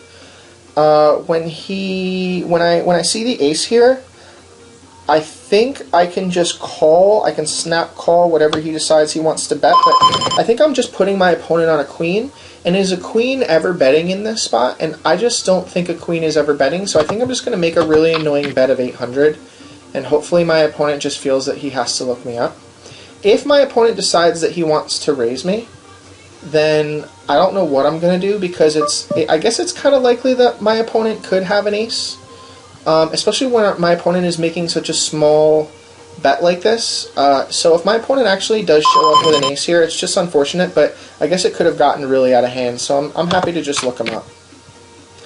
So, you know, he ends up showing up with king 3, and I think that 800 chip raise was great to get my opponent to induce a bluff for my opponent, and it's just a really shitty. I mean, most players, when they make this raise, are making this raise with the nuts, you know. So Maluzzo is a very silly, you know, the note that I have is gets out of line sometimes, and you know that's exactly the way that he ends up playing that hand. He just ends up getting out of line. So, you know, I think I can just be very comfortable knowing that Maluzzo is going to be making bad plays against me, and I'm just going to have to play patient. And, you know, I was able to extract max chips out of a hand that really had nothing. I mean, I really got Maluzzo to put the most chips I think I could have gotten him to put in, considering he had king high, no pairs. So I really am not in a spot where I have to worry too much about overplaying my hands. I think I can just wait to be getting in hands with Maluzzo. 10-8 suited, kind of a hand I want to get involved with, but I think I'm just going to be playing, you know, really tight for three-handed, and really only be playing hands that are queen jack or better. I know free-handed, you're probably saying to yourself, why the fuck would you wait to do that? But the blinds are still relatively low here, and you know, Maluzzo is going to be making this bet a whole lot, so I am going to be defending my big blind a lot, and seeing a lot of flops with Maluzzo, so I'd rather not be playing 10-8 and not knowing where I stand. Well, I guess 10-6 is probably the same thing. I think in this spot, you know, every time that Maluzzo's min-raised, he's pretty much checked behind, so maybe he decides he wants to make a pot-size bet. I think it would be smart to make a pot-size bet. When he bets 1,000 here, you know, we really, I mean, take a look at the board, guys. I mean, we don't even have a straight draw, so I think we're just going to take our time and fold. You know, I think Maluzzo's doing the right thing here by min-raising button and just always continuing on pretty much any flop. I think there's going to be a point where I do have to push back, but we have plenty of time.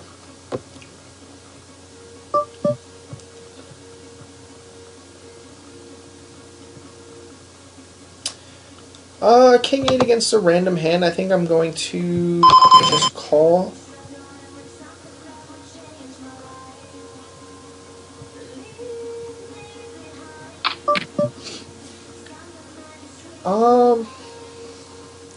You know, am I ever just folding? I guess maybe. You know, like, I guess I could probably just fold, but I think I have a pretty good beat on Maluzzo, so I think if I do flop well, it's just going to go really well for me.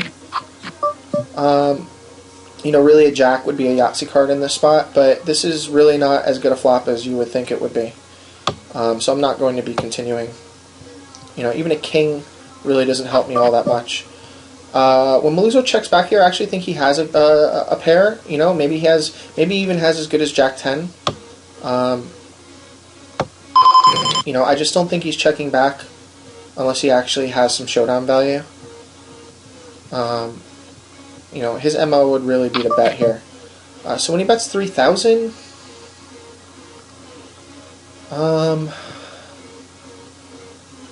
you know, I think I can look him up.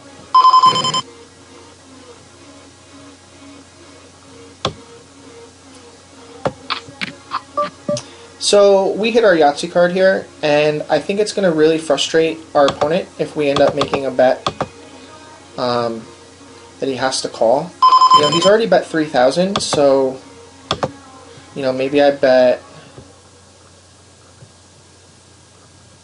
3,500, and maybe he hates it, because, I don't know, I mean, I just don't know, like, even if he has, like, a 9, well, I guess if he has a 9, he's probably raising, but he probably just hates, he hates to have to call this. If I do get raised, I'm not quite sure how I'm going to react. Is it possible that I could be beat here with ace-king? I suppose. Is it possible that I could be up against a full house? I suppose. But I think I'm just going to call here just in case. So he ends up spazzing out with deuce 7, and I think, you know, if he really thinks about the way that he played his hand, it just doesn't make any sense for him to be playing his hand that way. So, you know, I think the way I'm playing against Maluzzo right now is perfect. I'm really giving him, you know, a lot of opportunities to just spaz out. And I think I've been beating him so much on rivers that he feels like, you know, if I just raise this guy one more time, he's going to end up having a fold. But each time he's been in a spot where he wants to raise me on the river, I've ended up either having it or making a very good call against him. So, you know, I think, again, his bets probably get through when I don't have it. You know, but I don't think he understands that my bets are designed to induce and they aren't weakness. So, you know, it really doesn't surprise me. Hand like Deuce 8, I think I'm just going to give him Deuce 8, and then the next time that he decides to raise my button, and I have something very playable like, you know, like Queen 10, you know, I think I'll be making a re-raise. You know, again, Maluzzo's not going to be in the mood to be folding, so I wouldn't put it past me for me to be putting Maluzzo all in when I do end up having a hand like Ace High, and him snap calling with a hand like King 10. So, I think it's very, very likely for Maluzzo to just be, you know, really tilting at this point. So, you know, getting involved with 5-4, you know, while a lot of players would probably just raise just because that's the right move, I think I'm just going to, you know, understand that, you know, there's going to be a time where Maluzzo's going to want to bluff against me, and I just need to be in the right position. And playing 4-5 out of position, probably not the right move. ZZ back really hasn't been very active, so, you know, I think maybe he's just waiting out Maluzzo.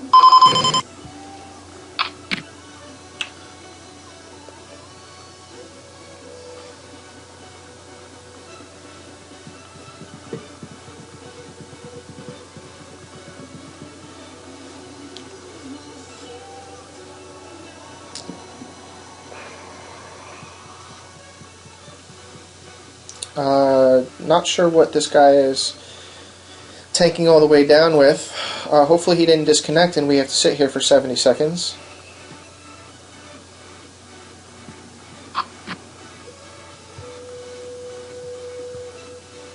Maluzzo puts a little feeler bet of 1,000 out there. I think that's the right thing to do. You know, ZZ back isn't really recognizing that that's a feeler bet. I am. I would be recognizing it's a feeler bet.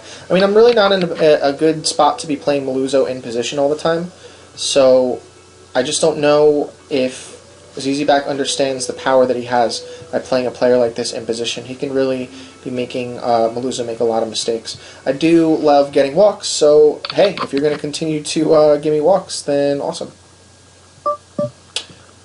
King 6 here, I think it's good enough for me to just call and to be calling any raise that Maluzzo wants to make and seeing a flop. Again, 4-5, not good. King High is good against the random hand. We end up flopping really well here, so we are going to be checking twice to our friend Maluzzo, and our friend Maluzzo will more than likely be making a bet on the second time that we check to him. So what do we know about Maluzzo? If we check to him twice, he's going to end up at least making a bet.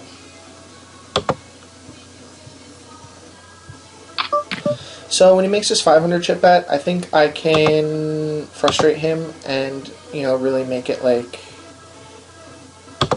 1,800.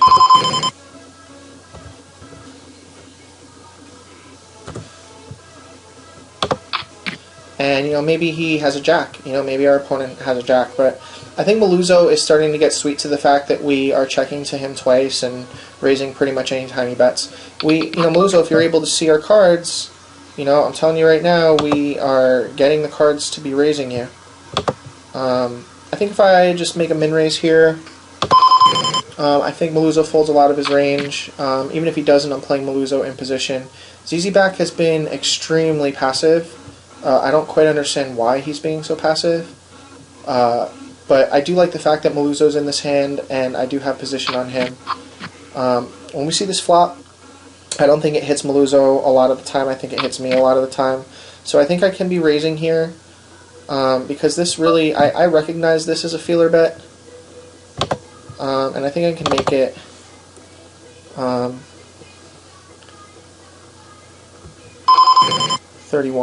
I think I can make it 31.50, and I'm only really semi-bluffing because I was the pre-flop raiser, so if Maluzzo really wants to get out of line here, You know, he's completely well within his rights to do that. When this card comes, it actually is a really good card for me. You know, if my opponent has exactly a 5, then, you know, he's just going to win this hand all the time. But I'm just never going to be allowing my opponent to be drawing to you know, like a 7-8 or something like that. When he makes this, I think I kind of have to call. Well, do I really have to call? Do I really have to call? I don't know. I mean, I have 6 outs. You know, I have 12%. Basically 12% to hit my 9 or a 10. You know, that's assuming my opponent doesn't have a 6, but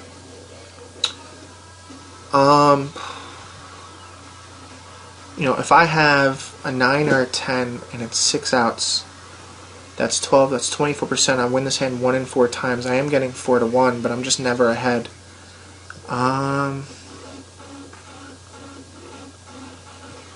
you know what? I'm just not going to do it. I'm just going to assume that Maluzo, you know, looked me up and, you know, was able to. If Maluzo is very capable of making that bluff, you know, if he's the type of player who can make that bluff, then, you know, then I just have to give him credit for being able to make that bluff. But his tournament life was on the line when I was the pre-flop aggressor and was basically making some pretty, you know, I think he just is too creative. I think Maluzo is just too creative.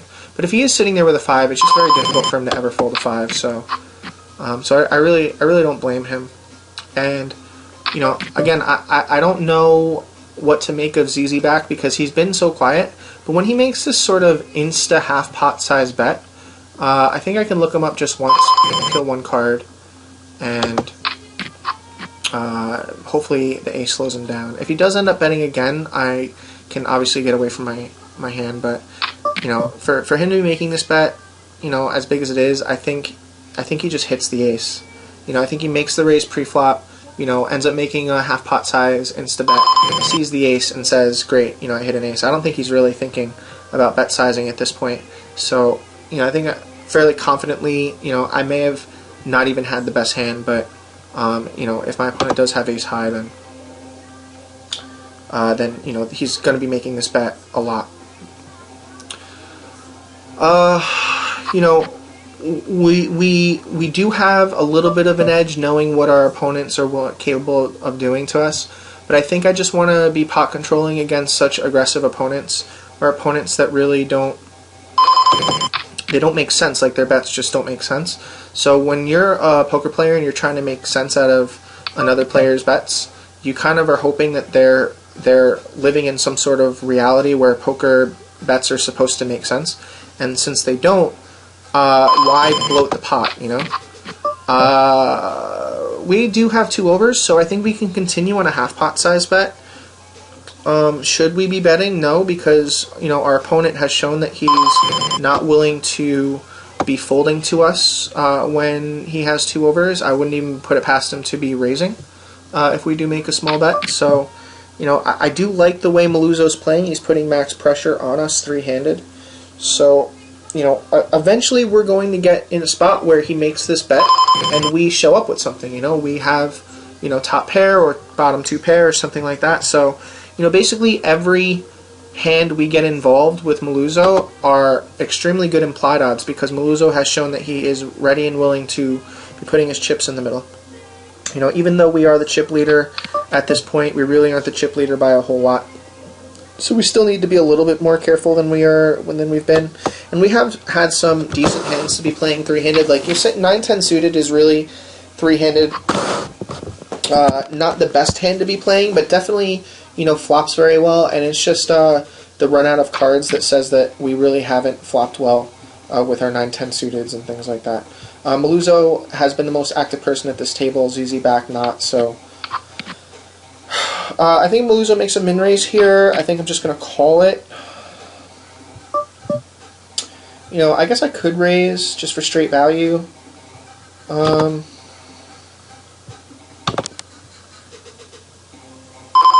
going to raise just for straight value, and hopefully Maluzo decides to look us up. I know he's in position on us, but I really do like our King 10 in this spot.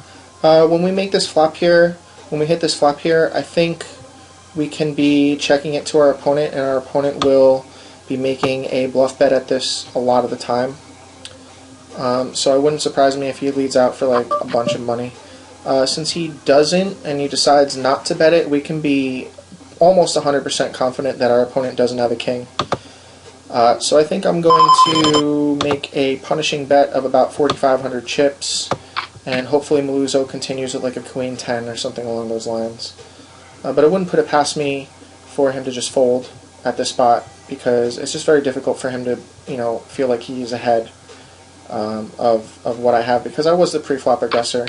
When he decides that he's going to continue, I'm putting him on a hand like, you know, maybe queen 10.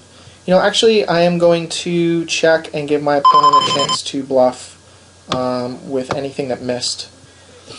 Because if he did miss, he is going to end up making a bet. But, you know, I just don't think the 4 helps. When he makes a half pot size bet, that kind of does concern me a little bit. Like, maybe, you know, maybe he got there. Like, maybe he has 2 pair already. But I just don't think I can fold. I kind of, by checking, was inducing a bet like this. So I think I just have to call and look him up, and if I'm bad, then I'm bad, you know? Yeah, so, you know, he ends up getting a pretty good run out here with a 6-4. And again, you know, this is the type of opponent that we're up against. So it's just a very dangerous opponent, and we really need to just have our hands hold up. You know, the worst thing that can happen is we end up, you know, really getting sucked out on. But I think Maluzzo thinks he played his hand really well. You know, maybe he's sitting at home thinking, wow, I'm such a good poker player. But again, if you see the notes that I used to have on this guy, the note said, might be the worst player ever, right? So, you know, what has he shown us while we're playing in this tournament? That he quite possibly might be the worst player ever. You know, he kind of just doesn't know what he's doing, and is, you know, he is a chip leader right now, but he kind of backed into the chip lead. And, you know, maybe me slow playing my king kind of allowed him to do so. But I think there's just too much value in allowing an opponent who's willing to bluff to, you know, to be doing the bluffing. So 9-10, again, has been a hand that we really haven't seen a very good flop with, but we can't just sit back and expect the chips to come our way, so we do need, you know, our opponents to, you know, help us out and put some chips in the middle. I guess we could bet here, but I do think I don't think our opponent's ever raising us, so I think I can make it 14. And I just don't think our opponent is ever raising us. So, you know, if our opponent actually has, you know, a pretty decent hand, then fine, you know, but this is scary to anybody who doesn't have a spade. Like, even if Maluzzo has an ace but no spade, you know, but we've already seen that he's willing to call us down with pretty much anything. So, you know, he's calling our pre-flop raises with 6-4, you know, so he really could be in there with anything. Again, it's very difficult to read players like this. ZZ Back at least has calmed down a little bit and is not getting completely out of line. So we really just need to run good. We can't be playing well and then running bad. That's just no fun. When ZZ Bet limps and then makes a pot-sized bet, I think I can just peel real quick. I think in order for him to be betting this, he has to really consider the fact that I might already have hit my straight. So if he does make a bet, I think this bet is very exploitable. I think I can be raising this bet for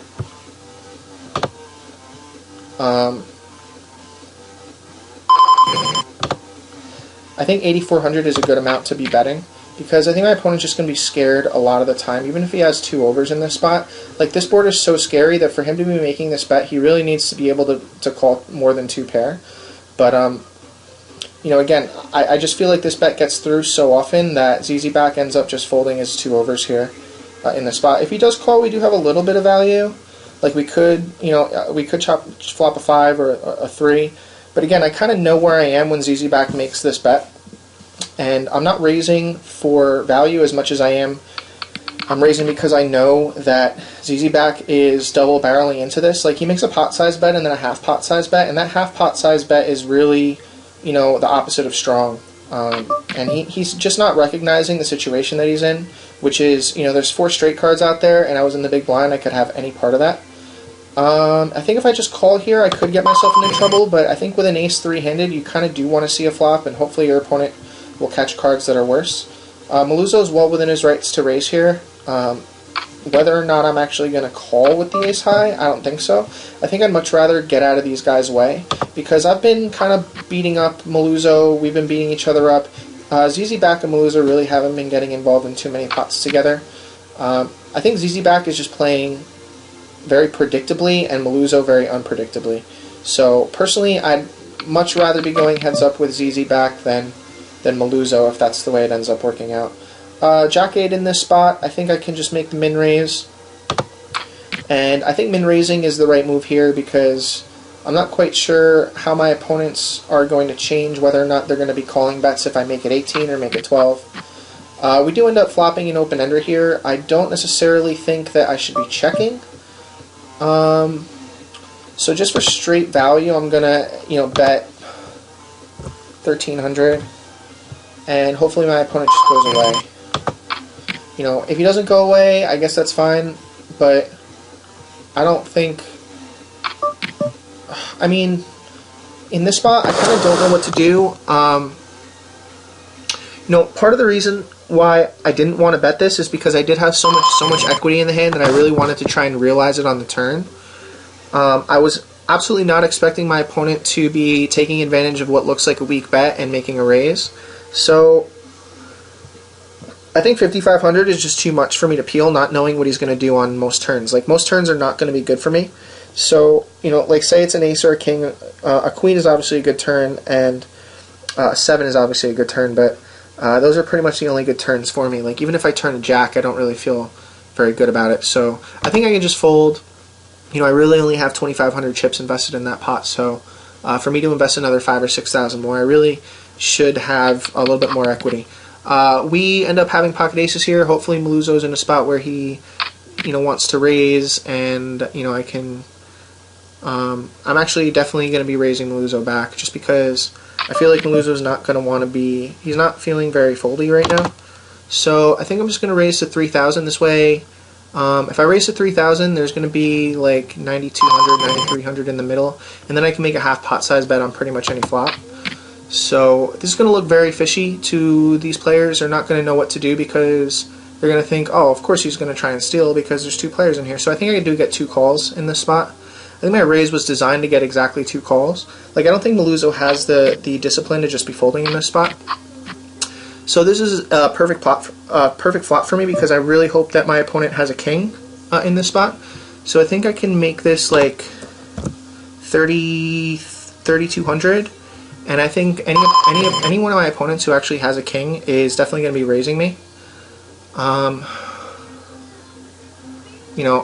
There's not even really draws that I'm afraid of. So this does look like a little bit on the weakish side, so I would expect any kings to be raising me just for straight value. And I think 9s will continue. So when I see this raise here, I think it's an excellent raise for Maluzzo if he does have a king. If he doesn't have a king, say he has a 9 or something, is he ever calling my re-raise? I kind of don't care. I think I'm just going to, really punish Maluzzo for making this bet. Like, I don't think I want to slow play my aces. I think there's enough chips in the middle where I can just shove all my chips in the middle, and hopefully Maluzzo just has a king, and we end up getting. Yeah, because this is obviously, like, I know Maluzzo's going to be making this raise against me with air. He's also going to be making it with a king, so.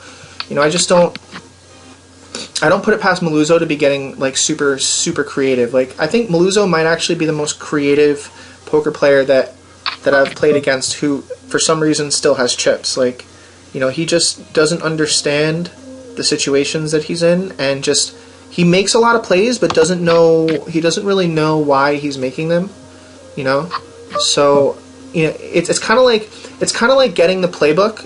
Like if you're in a football game and a coach says, okay, we're going to let you call the plays. Here's the playbook. Go ahead. And you get out there and you don't understand the defense that you're up against.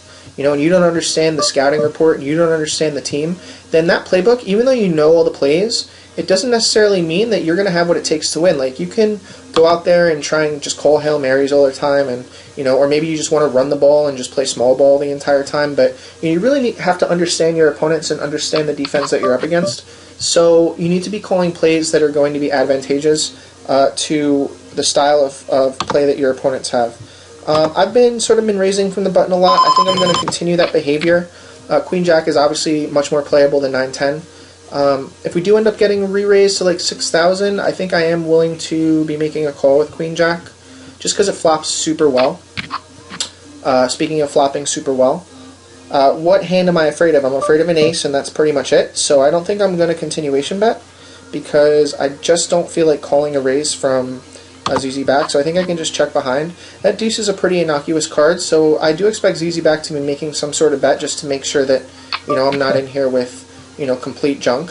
So, you know, when he makes this pot size bet, I do think that it's not necessarily the strongest bet in the world. So I think I can just call it. I'm actually going to take my time and make it look like I probably have a draw, like maybe I have just like a single jack or maybe a single 10. So I am just going to call it. And when this ace comes out, it's actually really likely that my opponent doesn't have an ace. If he ends up making like a huge pot size bet in this spot, I think I'm just going to snap him off and call him with the Queen Jack.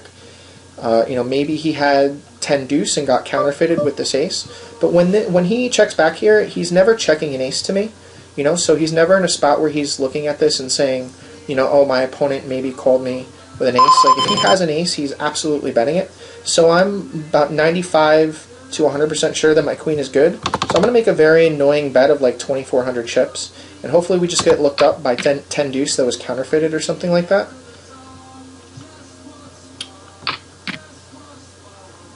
So yeah, so basically we knew we were ahead, and we had to make a bet that maybe a 10 calls or even a deuce calls.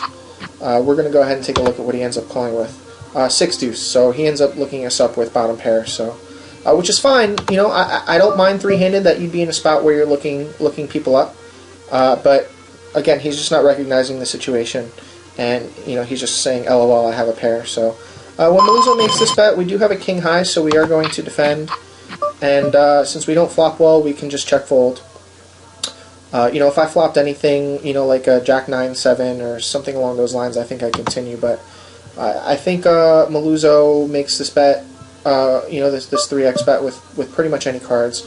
When Maluzzo ends up checking behind, I think maybe he has exactly ace high. You know, and maybe has like, you know, he's just going to snap call me if I decide I'm going to make a bet. I'm not quite sure exactly what to make of him checking back, but we do know that he's going to end up making a pot size bet or making a big bet if we check to him twice. I think we talked about that earlier in the video. So, you know, not for nothing, we just need to make sure that we continue this behavior with our good hands, and hopefully with our good hands, when we do check back twice, he ends up making a big pot size bet like this, and then we're able to snap him off. You know, maybe we have, you know, 9-5 or, you know, say pocket queens. So we just need to remember that as part of the behavior that Maluzzo has. But again, I'm not mad at the way Maluzzo's playing right now, because at the very least he's fighting for chips. You know, like there's a lot of players who just don't fight for chips. So you have to give the guy a lot of credit, because he is staying alive, all things considered, and he doesn't have a an opponent in ZZ back that's to his immediate left. Like, this should be Maluzzo's most dangerous opponent. You know, like in most situations, Maluzzo should have some sense of fear that the person to his immediate left is going to be looking him up a lot more often. But ZZ back decides that he's just going to be playing super passively, and you know, it's just Maluzzo's actually going to be getting the better of ZZ back a lot by playing aggressive. I expect a raise to 1800 here, and ZZ back may or may not look him up. I think it's right for ZZ back to be kind of afraid of Maluzzo, because he is, you know, going nuts. I don't know how often ZZ back cashes tournaments or makes it to three-handed. So if you don't have a lot of experience making it to three-handed, I think I'm not necessarily mad at the way ZZ back is playing, because he is playing relatively conservatively. I'm in position on ZZ back with an ace high, so I don't think I'm just going to let him limp into this pot. So I think I'm going to make it 1800 just for straight value, and hopefully I'm able to get him to check back on a lot of flops. And you know, if he doesn't hit, then he's just going to end up folding. This is a perfect spot for me to be betting half pot. And if my opponent decides that he has a 10, then he can continue. If he decides he wants to move all in, he can do that too. Again, these are very dangerous opponents. I don't put it past a guy like ZZ back to be doing this with just a straight flush draw. You know, like if he has like Queen 7 of hearts, you know, I think he could be making this move as well.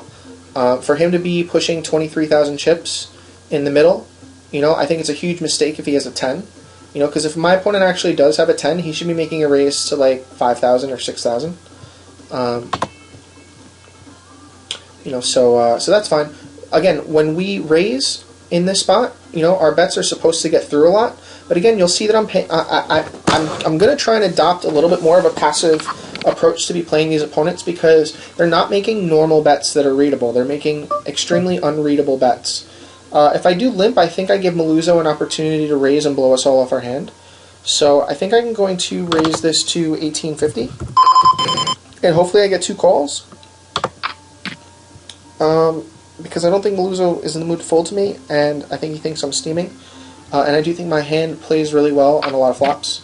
So, you know, when ZZ back, you know, decides that he's going to call, I don't necessarily put my opponents on an ace just yet, but I do think if I do have an ace, I'm checking this flop a lot, so I expect this to go check-check behind me. They're going to be kind of insta-assuming that I have an ace. When I see this king here, I am going to check again, just because I do think my opponents, there's a small possibility my opponents may decide that they want to take a stab at this pot. So, you know, if my opponent does want to take a stab at this pot, then that's completely up to them. This spade is probably not a good card for me, but I am going to check again, and if somebody did hit a spade, they're absolutely going to be betting it. But if they didn't hit a spade, then my king is just going to win so often that I'm not really worried about betting it, because, you know, if my opponent does have queen highs, jack highs, they're just never calling. You know, I guess I probably could get a 4 to call in some spots. So I think I'm just going to make this 1850 again, because I made it 1850 just a hand ago with a king 9. So by me making it 1850 now, maybe it looks like my hand is as weak as a king 9 is, so maybe I get re-raised, because they're probably saying, how the fuck does he just have king 9 in this spot? When we see this hand, we are going to be betting, leading out, betting half pot, and hopefully our opponent is going to spaz out and move all in like he did last time, because it worked for him, but I guess not this time. So, you know, I guess I probably could have checked behind, but this is the type of flop I'm looking for, and I'd rather just win the chips right there. So my opponents have 26,000, 25,000, I'm sitting at 47,000, so I've got about 40% of the chips in play. When my opponent makes this min raise from the button, I don't necessarily give him credit for, you know, having, you know, better than king 3 at this point, so I think I call just appeal. If I do flop well, like if I flop a king, I can check to him twice, knowing that my opponent is going to check behind and then be making a big bet on a lot of turns. When he bets 700 here, I think I can just call. It's actually a really funny bet. It's a line that Maluzzo hasn't taken yet. I think it's a line that he is probably just feeling me out to see if I have anything before he decides he wants to make a monster bet. If he does lead pot here, I think it's going to be the most confusing line. You know, do I put him on 2 pair? I guess, maybe. When he bets half pot size, I think he actually has a really good hand like queen 7. I'm actually putting him on a very good hand, but I just don't think I can fold right this second. So when I do see the 7 here, it's actually probably the worst thing for me, because I think my opponent is playing this line with a 7 a lot of the time. So I very well could have made a bet and then had my opponent raise me, and I think my opponent's raising me with both air and a 7. So if my opponent leads out with pot size here, I think I'm going to be very concerned. Since he is betting half pot, I think it's even stronger. So it actually, you know, well, I mean, what do you want me to do? I mean, I've been trying to tell you that Maluzzo has been playing funny lines this entire time. So by me allowing him to hang himself, you know, I'm playing my good hands by check calling or check raising in the same way I'd be playing my bad hands by check calling and check raising. So I think it's really confusing to Maluzzo whether or not I'm going to be calling or just folding to these big bets. I don't know if Maluzzo is going to be in the mood to call a raise, but I am going to make it. No, I think I'm just going to call. You know, hopefully my opponent just checks. If he does decide that he wants to raise to like something crazy like 4,000, I think I can let it go. My hand is Queen Jack offsuit, so it's not the best hand in the world. So let me just think for a minute. You know, am I ever giving my opponent a whole lot of credit for having a good hand? Maybe. Like sometimes I'm really behind with like Ace 10, but I just don't think, knowing my opponent, that I can just let it go. When I do see an ace on the flop and I haven't really flopped anything, I think I can just check fold. You know, I have shown him that I am willing to check with top pair here, so, you know, he was the pre-flop raiser, so, you know, in this spot, I kind of don't know what I want to do. I think I can confuse him by betting something like 2,100, and maybe he wants to let it go, but I just don't know how Maluzzo's going to react to this bet. When Maluzzo snap calls, I think he actually hits a 10 in this spot. And I don't know how I'm going to react if he does decide that he wants to bet. I think if he hits a 10, he probably just checks it behind. Or a 3. Yeah, that's fine. So he's right to call me with just one pair. You know, I did have some serious equity on the turn, right? So what were my outs on the turn? I think on the turn I had, you know, any queen, any jack, that's 6 outs. Any 8, any king, that's 8 outs. So 6 and 8 is 14 outs going to the river. So it's not like I was getting out too far out of line. But again, we're in a spot where we kind of know what our opponent's range is. Like, I guess we kind of don't know, but we kind of know what our opponent's range is. But ZZ Back has really switched up his gears here. And when I was playing with him earlier, he only had like 2,000 or 3,000 chips. So I think I'm just going to give ZZ Back credit here if he's raising me. But he only had like 3,000 chips, and he's made it this far, so you know, maybe something in the back of his mind has told him just to slow down and just relax and chill. You know, the blinds are still at 400, 800, so I'm sitting here with 60 bigs. You know, I'm really not in that bad a shape. I know my opponents may be stealing a couple pots from me, but that's just the nature of three-handed poker. You know, your opponents are going to be stealing pots from you, and you're going to be stealing pots from them. So, you know, if you take it personally and you say, oh man, I don't like it when this guy steals from me, I'm going to call with King 7. You know, yeah, I guess you could be defending a lot more, but, you know, if you let your ego get in the way, you could be getting yourself in trouble when your opponent actually does end up showing up with a hand.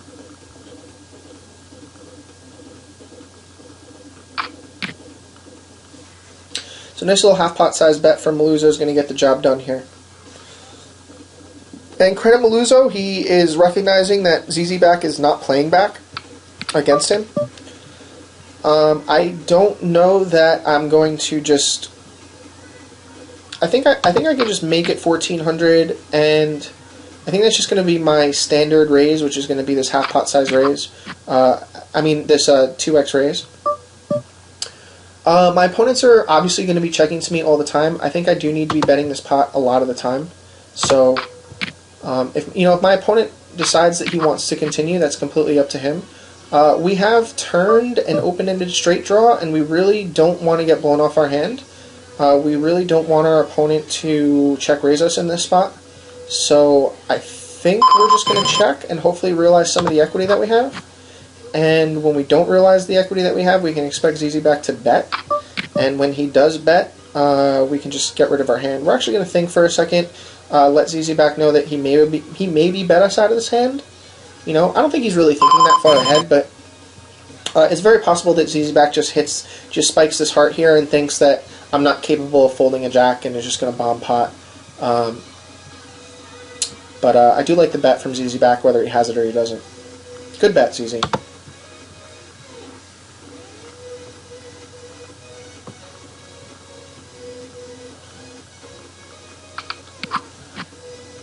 Pretty little hand to play out of the big blind, even if we get min-raised here. We're definitely going to be defending with the old Queen 9 of black. Could possibly make an argument for a raise, but I think our opponent really isn't in the mood to be folding, and I don't want to be overbloating a pot and shipping a bunch of chips over to Maluzzo until we see a flop that we really like. Again, what do we know? We know Maluzzo is going to be bluffing and making bets where we can be taking advantage, so we don't need to just arbitrarily just ship chips over to Maluzzo. I think we're going to be outplaying Maluzzo a lot post-flop, so let's see a lot of flops with him, and we'll see what happens. I like this bet from Maluzzo. Do I think he has a king necessarily? No, but I think he knows that he could be making this bet, and I can't continue with it without at least a king, or some sort of draw, like a diamond draw. So I do like this bet from Maluzzo. He's able to stay alive there with 22,000 chips.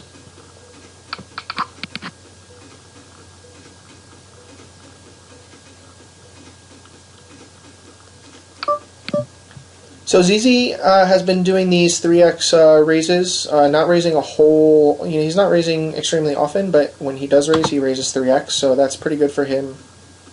I like this raise, because Maluzzo, I don't think there's much difference between 1400 and 2100. So if ZZ Back is actually raising and raising well, and he's going to be playing in position, he can be earning that extra big bet from Maluzzo.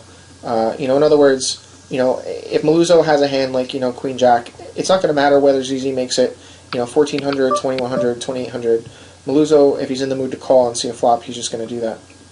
So hopefully I can just stay out of these guys' way, and maybe they can beat each other up a little bit, but it doesn't look like that's what's going to happen. So, not that I'm just going to be insta-folding all the time, but if I do get min-raised here from Maluzzo, I think I'm absolutely going to be re-raising. It would be interesting if ZZ Back decides that he wants to get involved here. Then I'm not quite sure exactly how I'm going to handle it.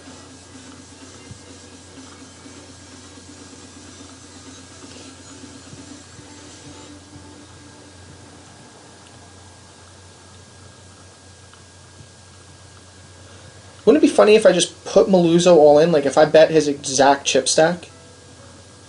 Like I wonder how he would react if I just bet like 22,000.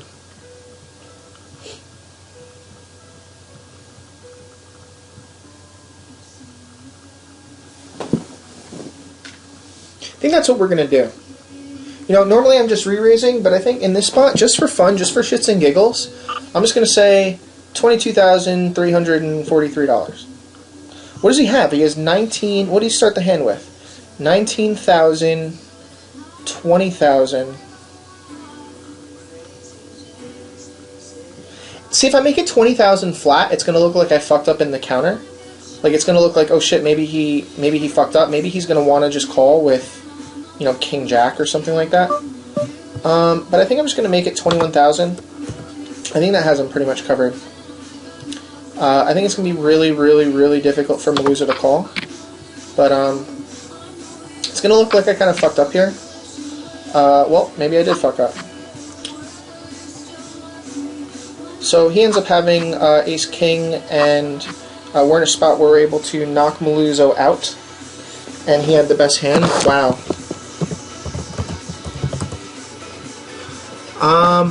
So we are heads up against ZZ Back, and that's kind of where we wanted to be this entire tournament. We kind of knew that we were going to want to get to heads up. Now we are in a spot where we said we wanted to be getting heads up with ZZ Back, so I think when he makes this re-raise, I think I just want to kind of feel him out and see the way he ends up playing heads up. Is he always min-raising heads up? How does he exactly respond? This is actually a great spot for me to be betting 2150 and seeing if my opponent wants to continue. I'm not exactly sure how ZZ Back's going to react to the way that I play, but I think I am going to put some extra pressure on him.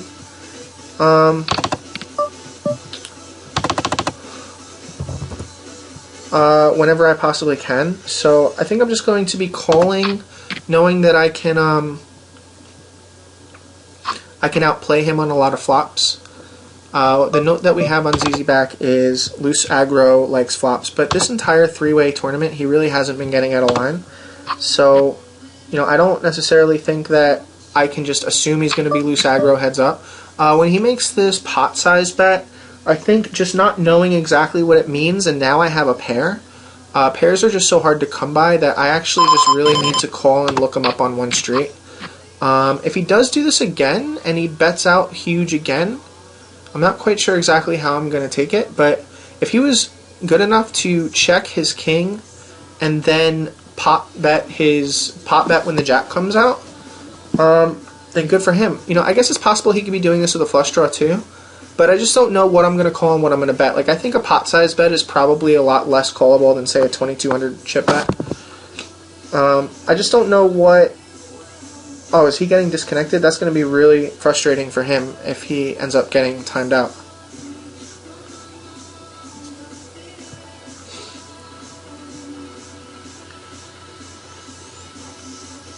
So there is disconnect protection, so he's going to be in a situation where he has a couple minutes to connect back.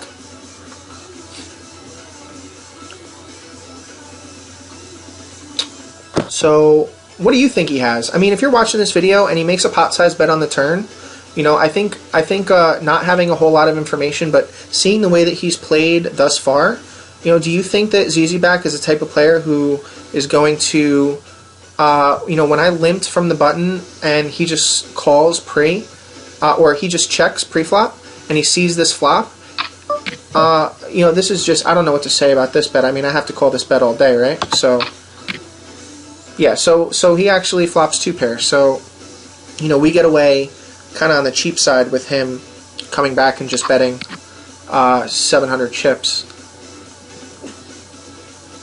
So he ends up being in a spot where he has 2 pair and gets disconnected. Imagine the frustration, right? This raise right here, I think I'm just going to call and hope to see a very good flop. We flopped a very good draw here, so I think we are going to be checking and calling a lot of bets. I suppose I could raise. Like, I think this is a very good spot for me to be raising. But if I'm raising, I kind of, like, if my opponent has exactly an ace, is he ever folding? Like, I don't think my opponent's ever folding exactly an ace. So my raise doesn't accomplish anything, because the only reason that I would be raising is if I'm in a spot where I think my opponent might fold, so I might win the hand right there. When this heart pops off, I think my opponent absolutely slows down. So I'm not quite sure exactly how he's going to want to handle this, but if he does have an ace, it's going to be very difficult for him to fold an ace. So I want to bet an amount that's going to make him extremely frustrated to have to fold an ace. So maybe, maybe I move all in. I think moving all in looks kind of bluffy. Maybe he has like an ace-8, and he just can't fold it. So I don't know, maybe, it's just difficult for him to fold an ace in all spots. So if he actually has an ace, it's, whether I bet 2,000 or 22,000 or all my chips, it's just going to be really difficult for him to fold. So I wanted to see if he was the type of player who was capable of making a big fold, but whatever. I mean, it's quite possible he didn't have it. So I think I just wanted to put him in a spot where he feels uncomfortable, and I think I was able to accomplish that. And I do look pretty crazy by moving all my chips in the middle. I think it's something that he probably is thinking, holy shit, like, this guy's putting all his chips in the middle. I think if I bet 1,800, I think all clubs continue. So I'm only looking to get a club to continue. And when a club doesn't pop off and he checks to me again, I think I max bet again. And maybe he's hit, like, no, I think I bet 5,400 and maybe he continues with a club again. I was about to put max pressure again, hoping maybe he hits a queen, but that's just such a thin part of his range that I just want to see if he was willing to be punished for chasing another club. When ZZ Back makes this raise here, I think I'm always defending with an ace. Do I put my opponent on an ace? Sometimes, but I think, not knowing a whole lot about my opponent, I think I just have to look him up with an ace because it's just the right thing to do. We end up flopping an ace, and I expect my opponent to be making a continuation bet. And if he does end up making a continuation bet, I think we're just going to end up putting him all in.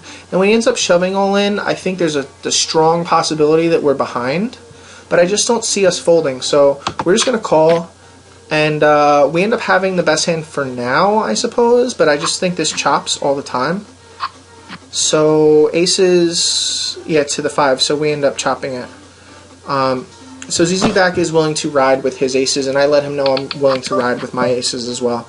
So I'm not really mad at the way that he played the hand, because by him shoving all in, he's really making sure that I'm not drawing with, say, like a king-jack. Well, if I have king-jack, I have the nuts, but he's making sure that I'm not drawing to a hand that, because his ace is extremely vulnerable in this spot. We do have a little bit of equity in this spot, so we are going to make an $810 bet, and hopefully ZZ Back sees that. Well, now, for him to be check calling in this spot, maybe he has hearts, so I think we just check behind. And, if he does end up leading out, I probably fold. Yeah, I think I fold. I think he just snap bets here, and when you actually hit the card that you want to hit and it's a flush like this, like, if you don't have a heart, you're never snap pot betting. You're thinking, oh shit, I don't have a heart. But when you snap pot bet, I think it's a lot more likely that you end up having a heart. So I think I can just get away from my 10 there.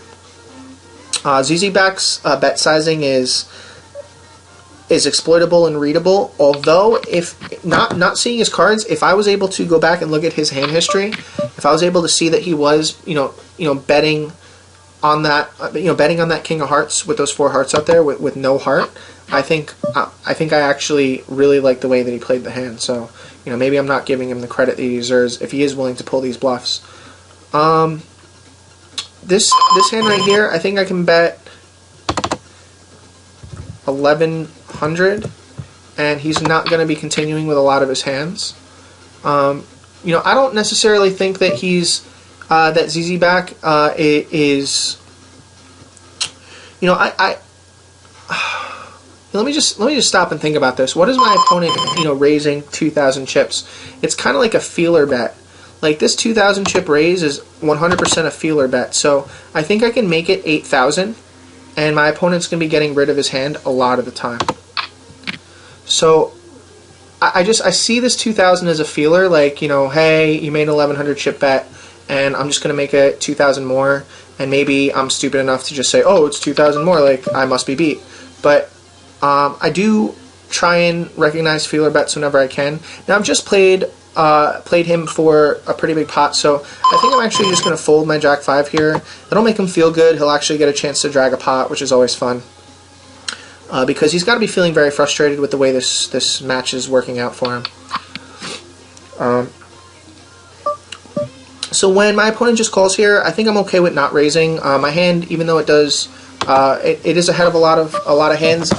It's just not good enough to be raising. So, I probably could just be min betting this and seeing what my opponent wants to do. Again, I am a pretty substantial chip leader in this situation, but my opponent still has more than 20 big blinds. So, any mistake that I make can be, a catastrophe. So, I just really want to watch my mistakes and be slowing down my play and playing a lot post flop against this opponent.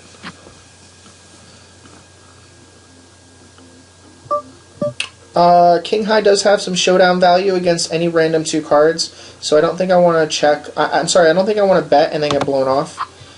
So I think I can just check behind. Plus, it's very unlikely that I do have an ace. When my opponent checks twice to me, I think it's just my obligation to be betting pot and seeing if my opponent wants to continue. Again, pretty much anything I bet is going to be 10% of what he has. So he's got to have a lot of balls to be floating me with complete air. So if he's in a spot where he wants to float me with air, then he can do that. I think 5-6 is a really good hand, mainly because I'm not necessarily putting my opponent on a pair just yet. So I think I'm in flop a pair, move all in status right here. So if I do end up flopping something nice here, I think I can just check and then have my opponent make a continuation bet, and then I can put him all in. When he does this, I kind of hate it because we just saw him do this when he had an ace before, and we were able to snap call him down with an ace. So I kind of hate this, and I'm not just going to double him up here. So, had he not moved all in and just made a bet, he's drawn a line in the sand here, and he's basically said, dude, I have an ace, and I like it. I mean, I like the bet, because otherwise, what he doesn't know is that if he makes like a half pot size bet, I'm putting him all in. But I can't, there's no fold equity if I just call, right? I can't make him fold. He's already in the hand. I think I'm raising. And I think maybe he calls. I think I have to be c-betting here a lot of the time.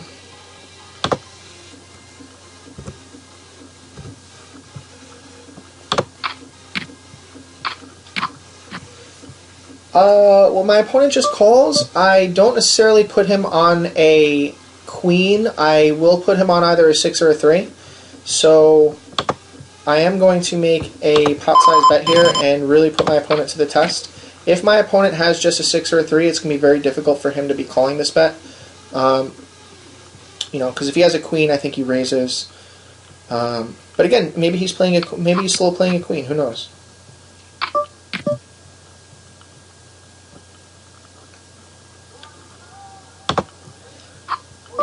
We have complete air, so we are in complete check fold mode. Again, if you take a look at the hand history here, it'll say I've dragged a few pots, and I kind of don't want to just completely run over my opponent. I want to give him an opportunity to feel like he's winning a pot here and there. And this pot really wasn't raised, so for him to take these smaller pots, I think I'm completely fine just allowing him to do that. And then, if he takes the small pots and we take the big pots, then then we're in good shape. Jack 4, not the best hand in the world, but I do think I'm going to be min-raising. And hopefully we just get calls. Anytime my opponent is just snap folding or folding to a min-raise, it's just perfect. I mean, it's just the best. It's a min-raise, so if our opponent is ever folding the min-raises, then then we're just gonna be earning a lot of chips. I don't necessarily think I should be betting out at this pot, but I don't know that I can just. I think I just have to bet, and if my opponent has something, he's gonna make a decision. Really my only chance to win the pot was to bet it.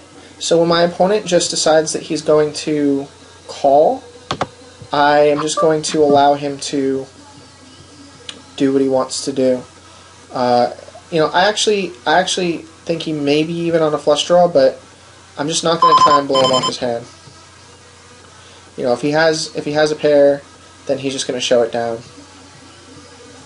Yeah, so I just don't think my opponent's folding middle pair in this spot. I guess it's possible that I could have made a bet on the river, but I don't think my opponents are ever going to blame me for trying to win a hand, right? Like, you can't really blame a guy for trying, so if I try and win a hand, it's not like he's saying, oh, that Johnny, that invAAsive, he's just trying to steal pots, but, hey, we're in here, we're playing friggin' heads up, not all of us are going to friggin' flop pairs all the time, so, don't get mad at me if I stick a few chips out there trying to win a pot. So we actually have just a king high here. Do I think our opponent will call with worse? I don't. So I think we just show down the king high, and if our opponent, sucked out with a 4, that's fine.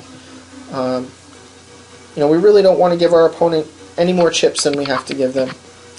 If our opponent is just going to be calling from his buttons, I think that's fine. If we do get callable hands and we are in the big blind, I think we are definitely going to be defending. Not cool, dude. Not the flop I was looking for, but I think we check and we allow our opponent to make a bet.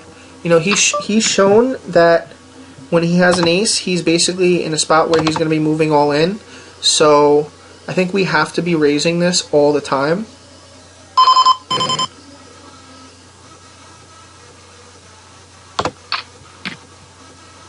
If our opponent really has an ace in this spot, he'll shove right here.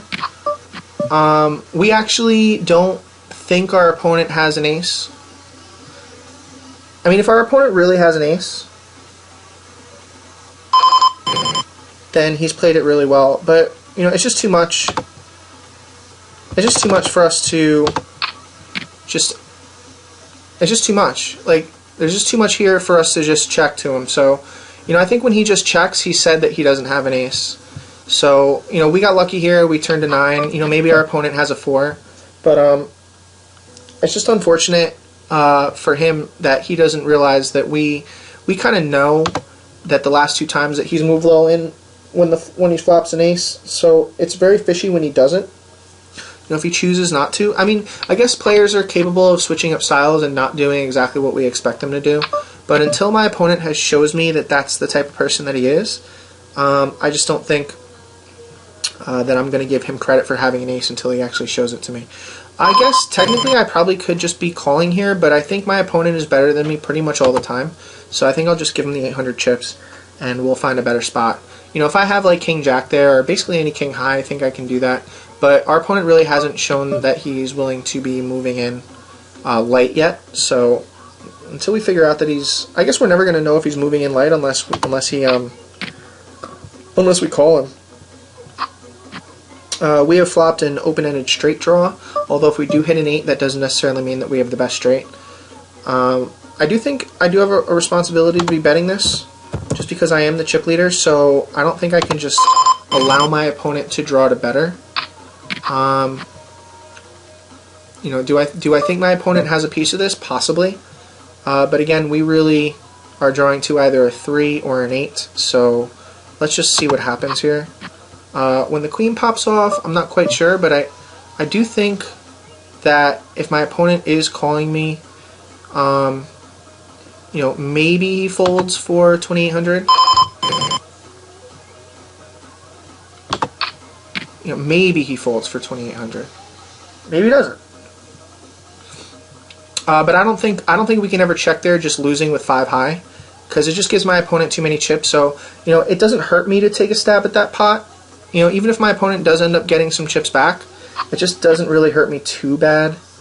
I think just insta losing by clicking the check back button is just basically giving up and insta losing. And unless I'm really confident about what my opponent has, I don't think I'm in the mood to be insta losing to my opponent.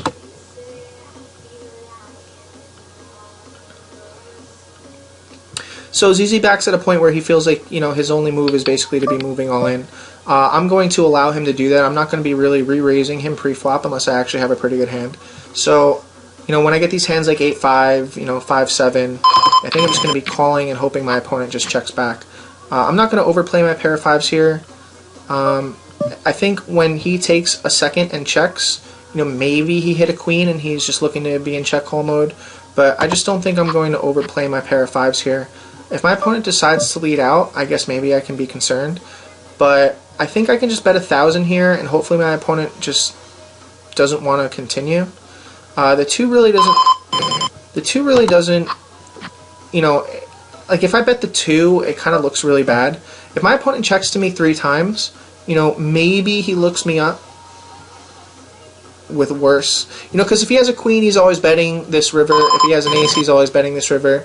If he has a deuce, maybe, maybe not. But even if he has a 5, you know, we're chopping the pot. So I think I just bet 1,000, make it look like I'm stealing. Maybe he calls me with jack high or something like that. Yeah, it's very possible that he wants to look me up with jack high. You know, if he ends up shoving all in, I think I call, because his story just doesn't make sense if he shoves all in. You know, and it's very profitable for us not to be showing him a hand right there, you know, because I really need him to be guessing. You know, if I just show him the 5 there, then he thinks that I'm not betting my small pairs, and I don't know. Really haven't flopped anything, but this flop could hit either one of us, so I don't know if I want to believe a bet. You know, like if he just goes all in, I guess, you know, I guess it's probably best for me to always be checking to him in these spots. Even if I do hit something, should I be checking to him? Possibly, because I don't want him to not feel like he can make this bet. But I don't think ZZ back shoving all his chips in the middle unless he actually has a little bit of that. You know, this hand really doesn't flop very well. I think I'm just going to do well beating this guy post flop, then, you know, trying to double him up and get him all in other spots. If he checks this to me, I think I'm going to absolutely be betting 1,000 chips, and if my opponent really wants to test me, that's up to him if he wants to test me. You know, we still have the best hands sometimes. You know, our opponent could be doing this with 10-8. So, you know, I don't know if I want to fire another bullet. You know, I do think he can be getting sneaky with like just a 9. I'd be interested to see if he's going to bet this. When he moves all in, oh my god, I mean, did this 4 really come and just make me have to make a decision? You know, like, because is he ever moving all in with just a 9? You know, I guess maybe he does this with all his jacks. Like, I think all of his jacks probably play the same way. I think I'm just going to look him up. Yeah. I just need to know, you know, what's going on here, so... You know, I think all of his jacks play that way, but back to work. You know, so, you know, when ZZ back moves all in there, you know, I probably should be giving him a little bit more credit. I think the 4 is probably just a terrible card to come out there.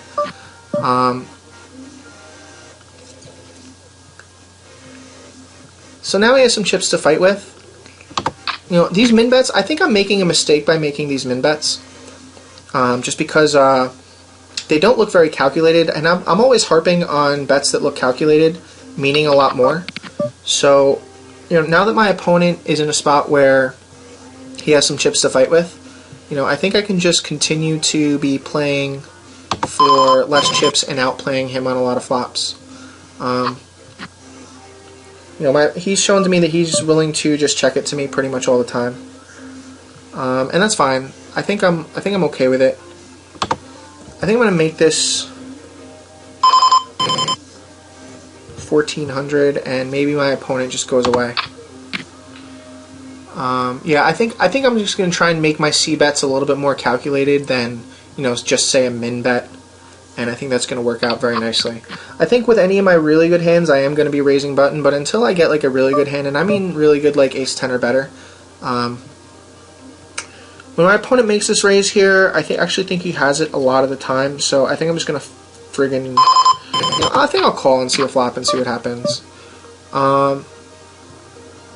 You know, do I think this hits my opponent? No, but I can't just assume my opponent doesn't have pocket jacks right now. So, you know, if he's willing to check behind, you know, maybe he has a hand like ace-king. So I think I can just check it to him again and maybe realize some equity if a 9 or an 8 pops off. You know, when he leads out for pot, there's just not enough there for me. You know, I mean, if not for nothing, ZZ-Back's bets are not giving me the right price to be looking him up light on turns and rivers. So his bet sizing is pretty good. You know, I think the blinds are a little too small right now for me to be pushing small edges.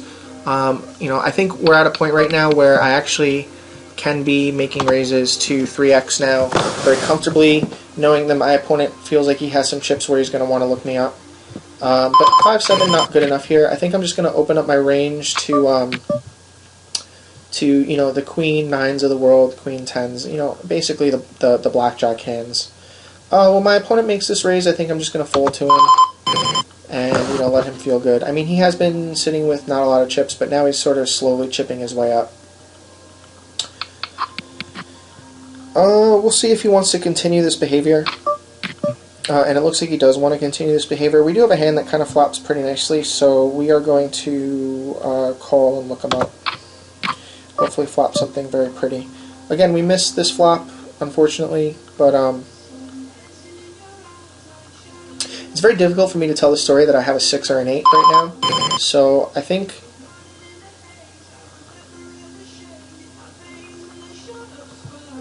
if I half pot size bet this, it's going to look very scary.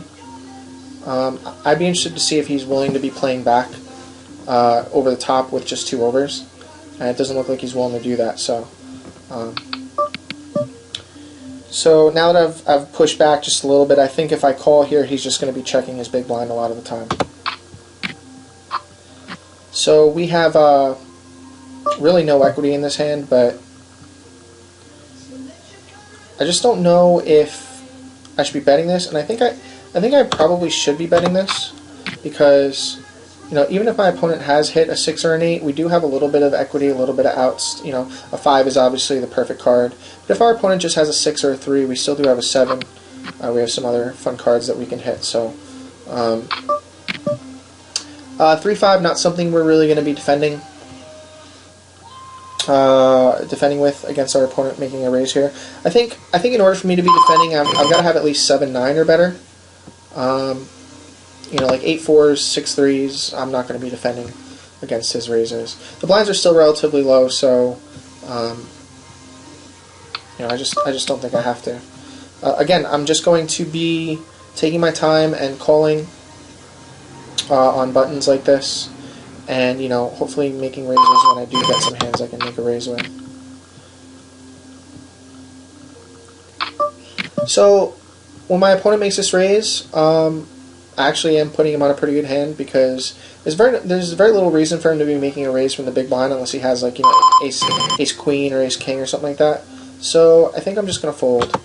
And, you know, if my opponent continues to be raising out of the big blind, then we'll adjust and we'll start to make 3-bets and raise. But that's the first time that we've limped and he's made a raise out of the big blind in a while, so we'll see how that goes. We're not just going to automatically be giving our opponent back chips. I probably could 3-bet in this spot. I think this is a very good spot for me to be 3-betting.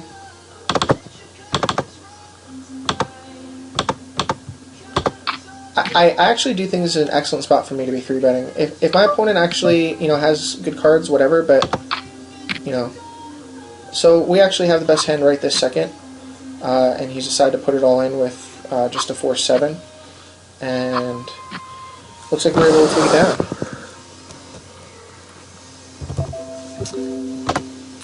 GG, bud. So, another Tuesday night challenge, another 6-max tournament that we were able to take down. It looks like I'm going to be telling Tuna to be holding a lot more of these 6-max tournaments. I know that Tuna said that he's going to be down at the Borgata, and hopefully, by us accomplishing the goal of winning this tournament, we can meet Tuna down at the Borgata, maybe jump in a bigger tournament, try and make some money. But definitely hope that you guys enjoyed this. I tried to do you a favor, not show you the beginning stages of this tournament, just because it's kind of shitty to be sitting through a 4-hour tournament. But how long have we been recording here? So 2.5 hours is a lot better than watching a video for 4 hours. But I hope that you enjoyed everything. I hope you saw some hands that you liked. I hope you saw some hands that definitely made you laugh a little bit. And all of our opponents, obviously we have some notes on, but we're able to get a really good feel on some newer opponents here.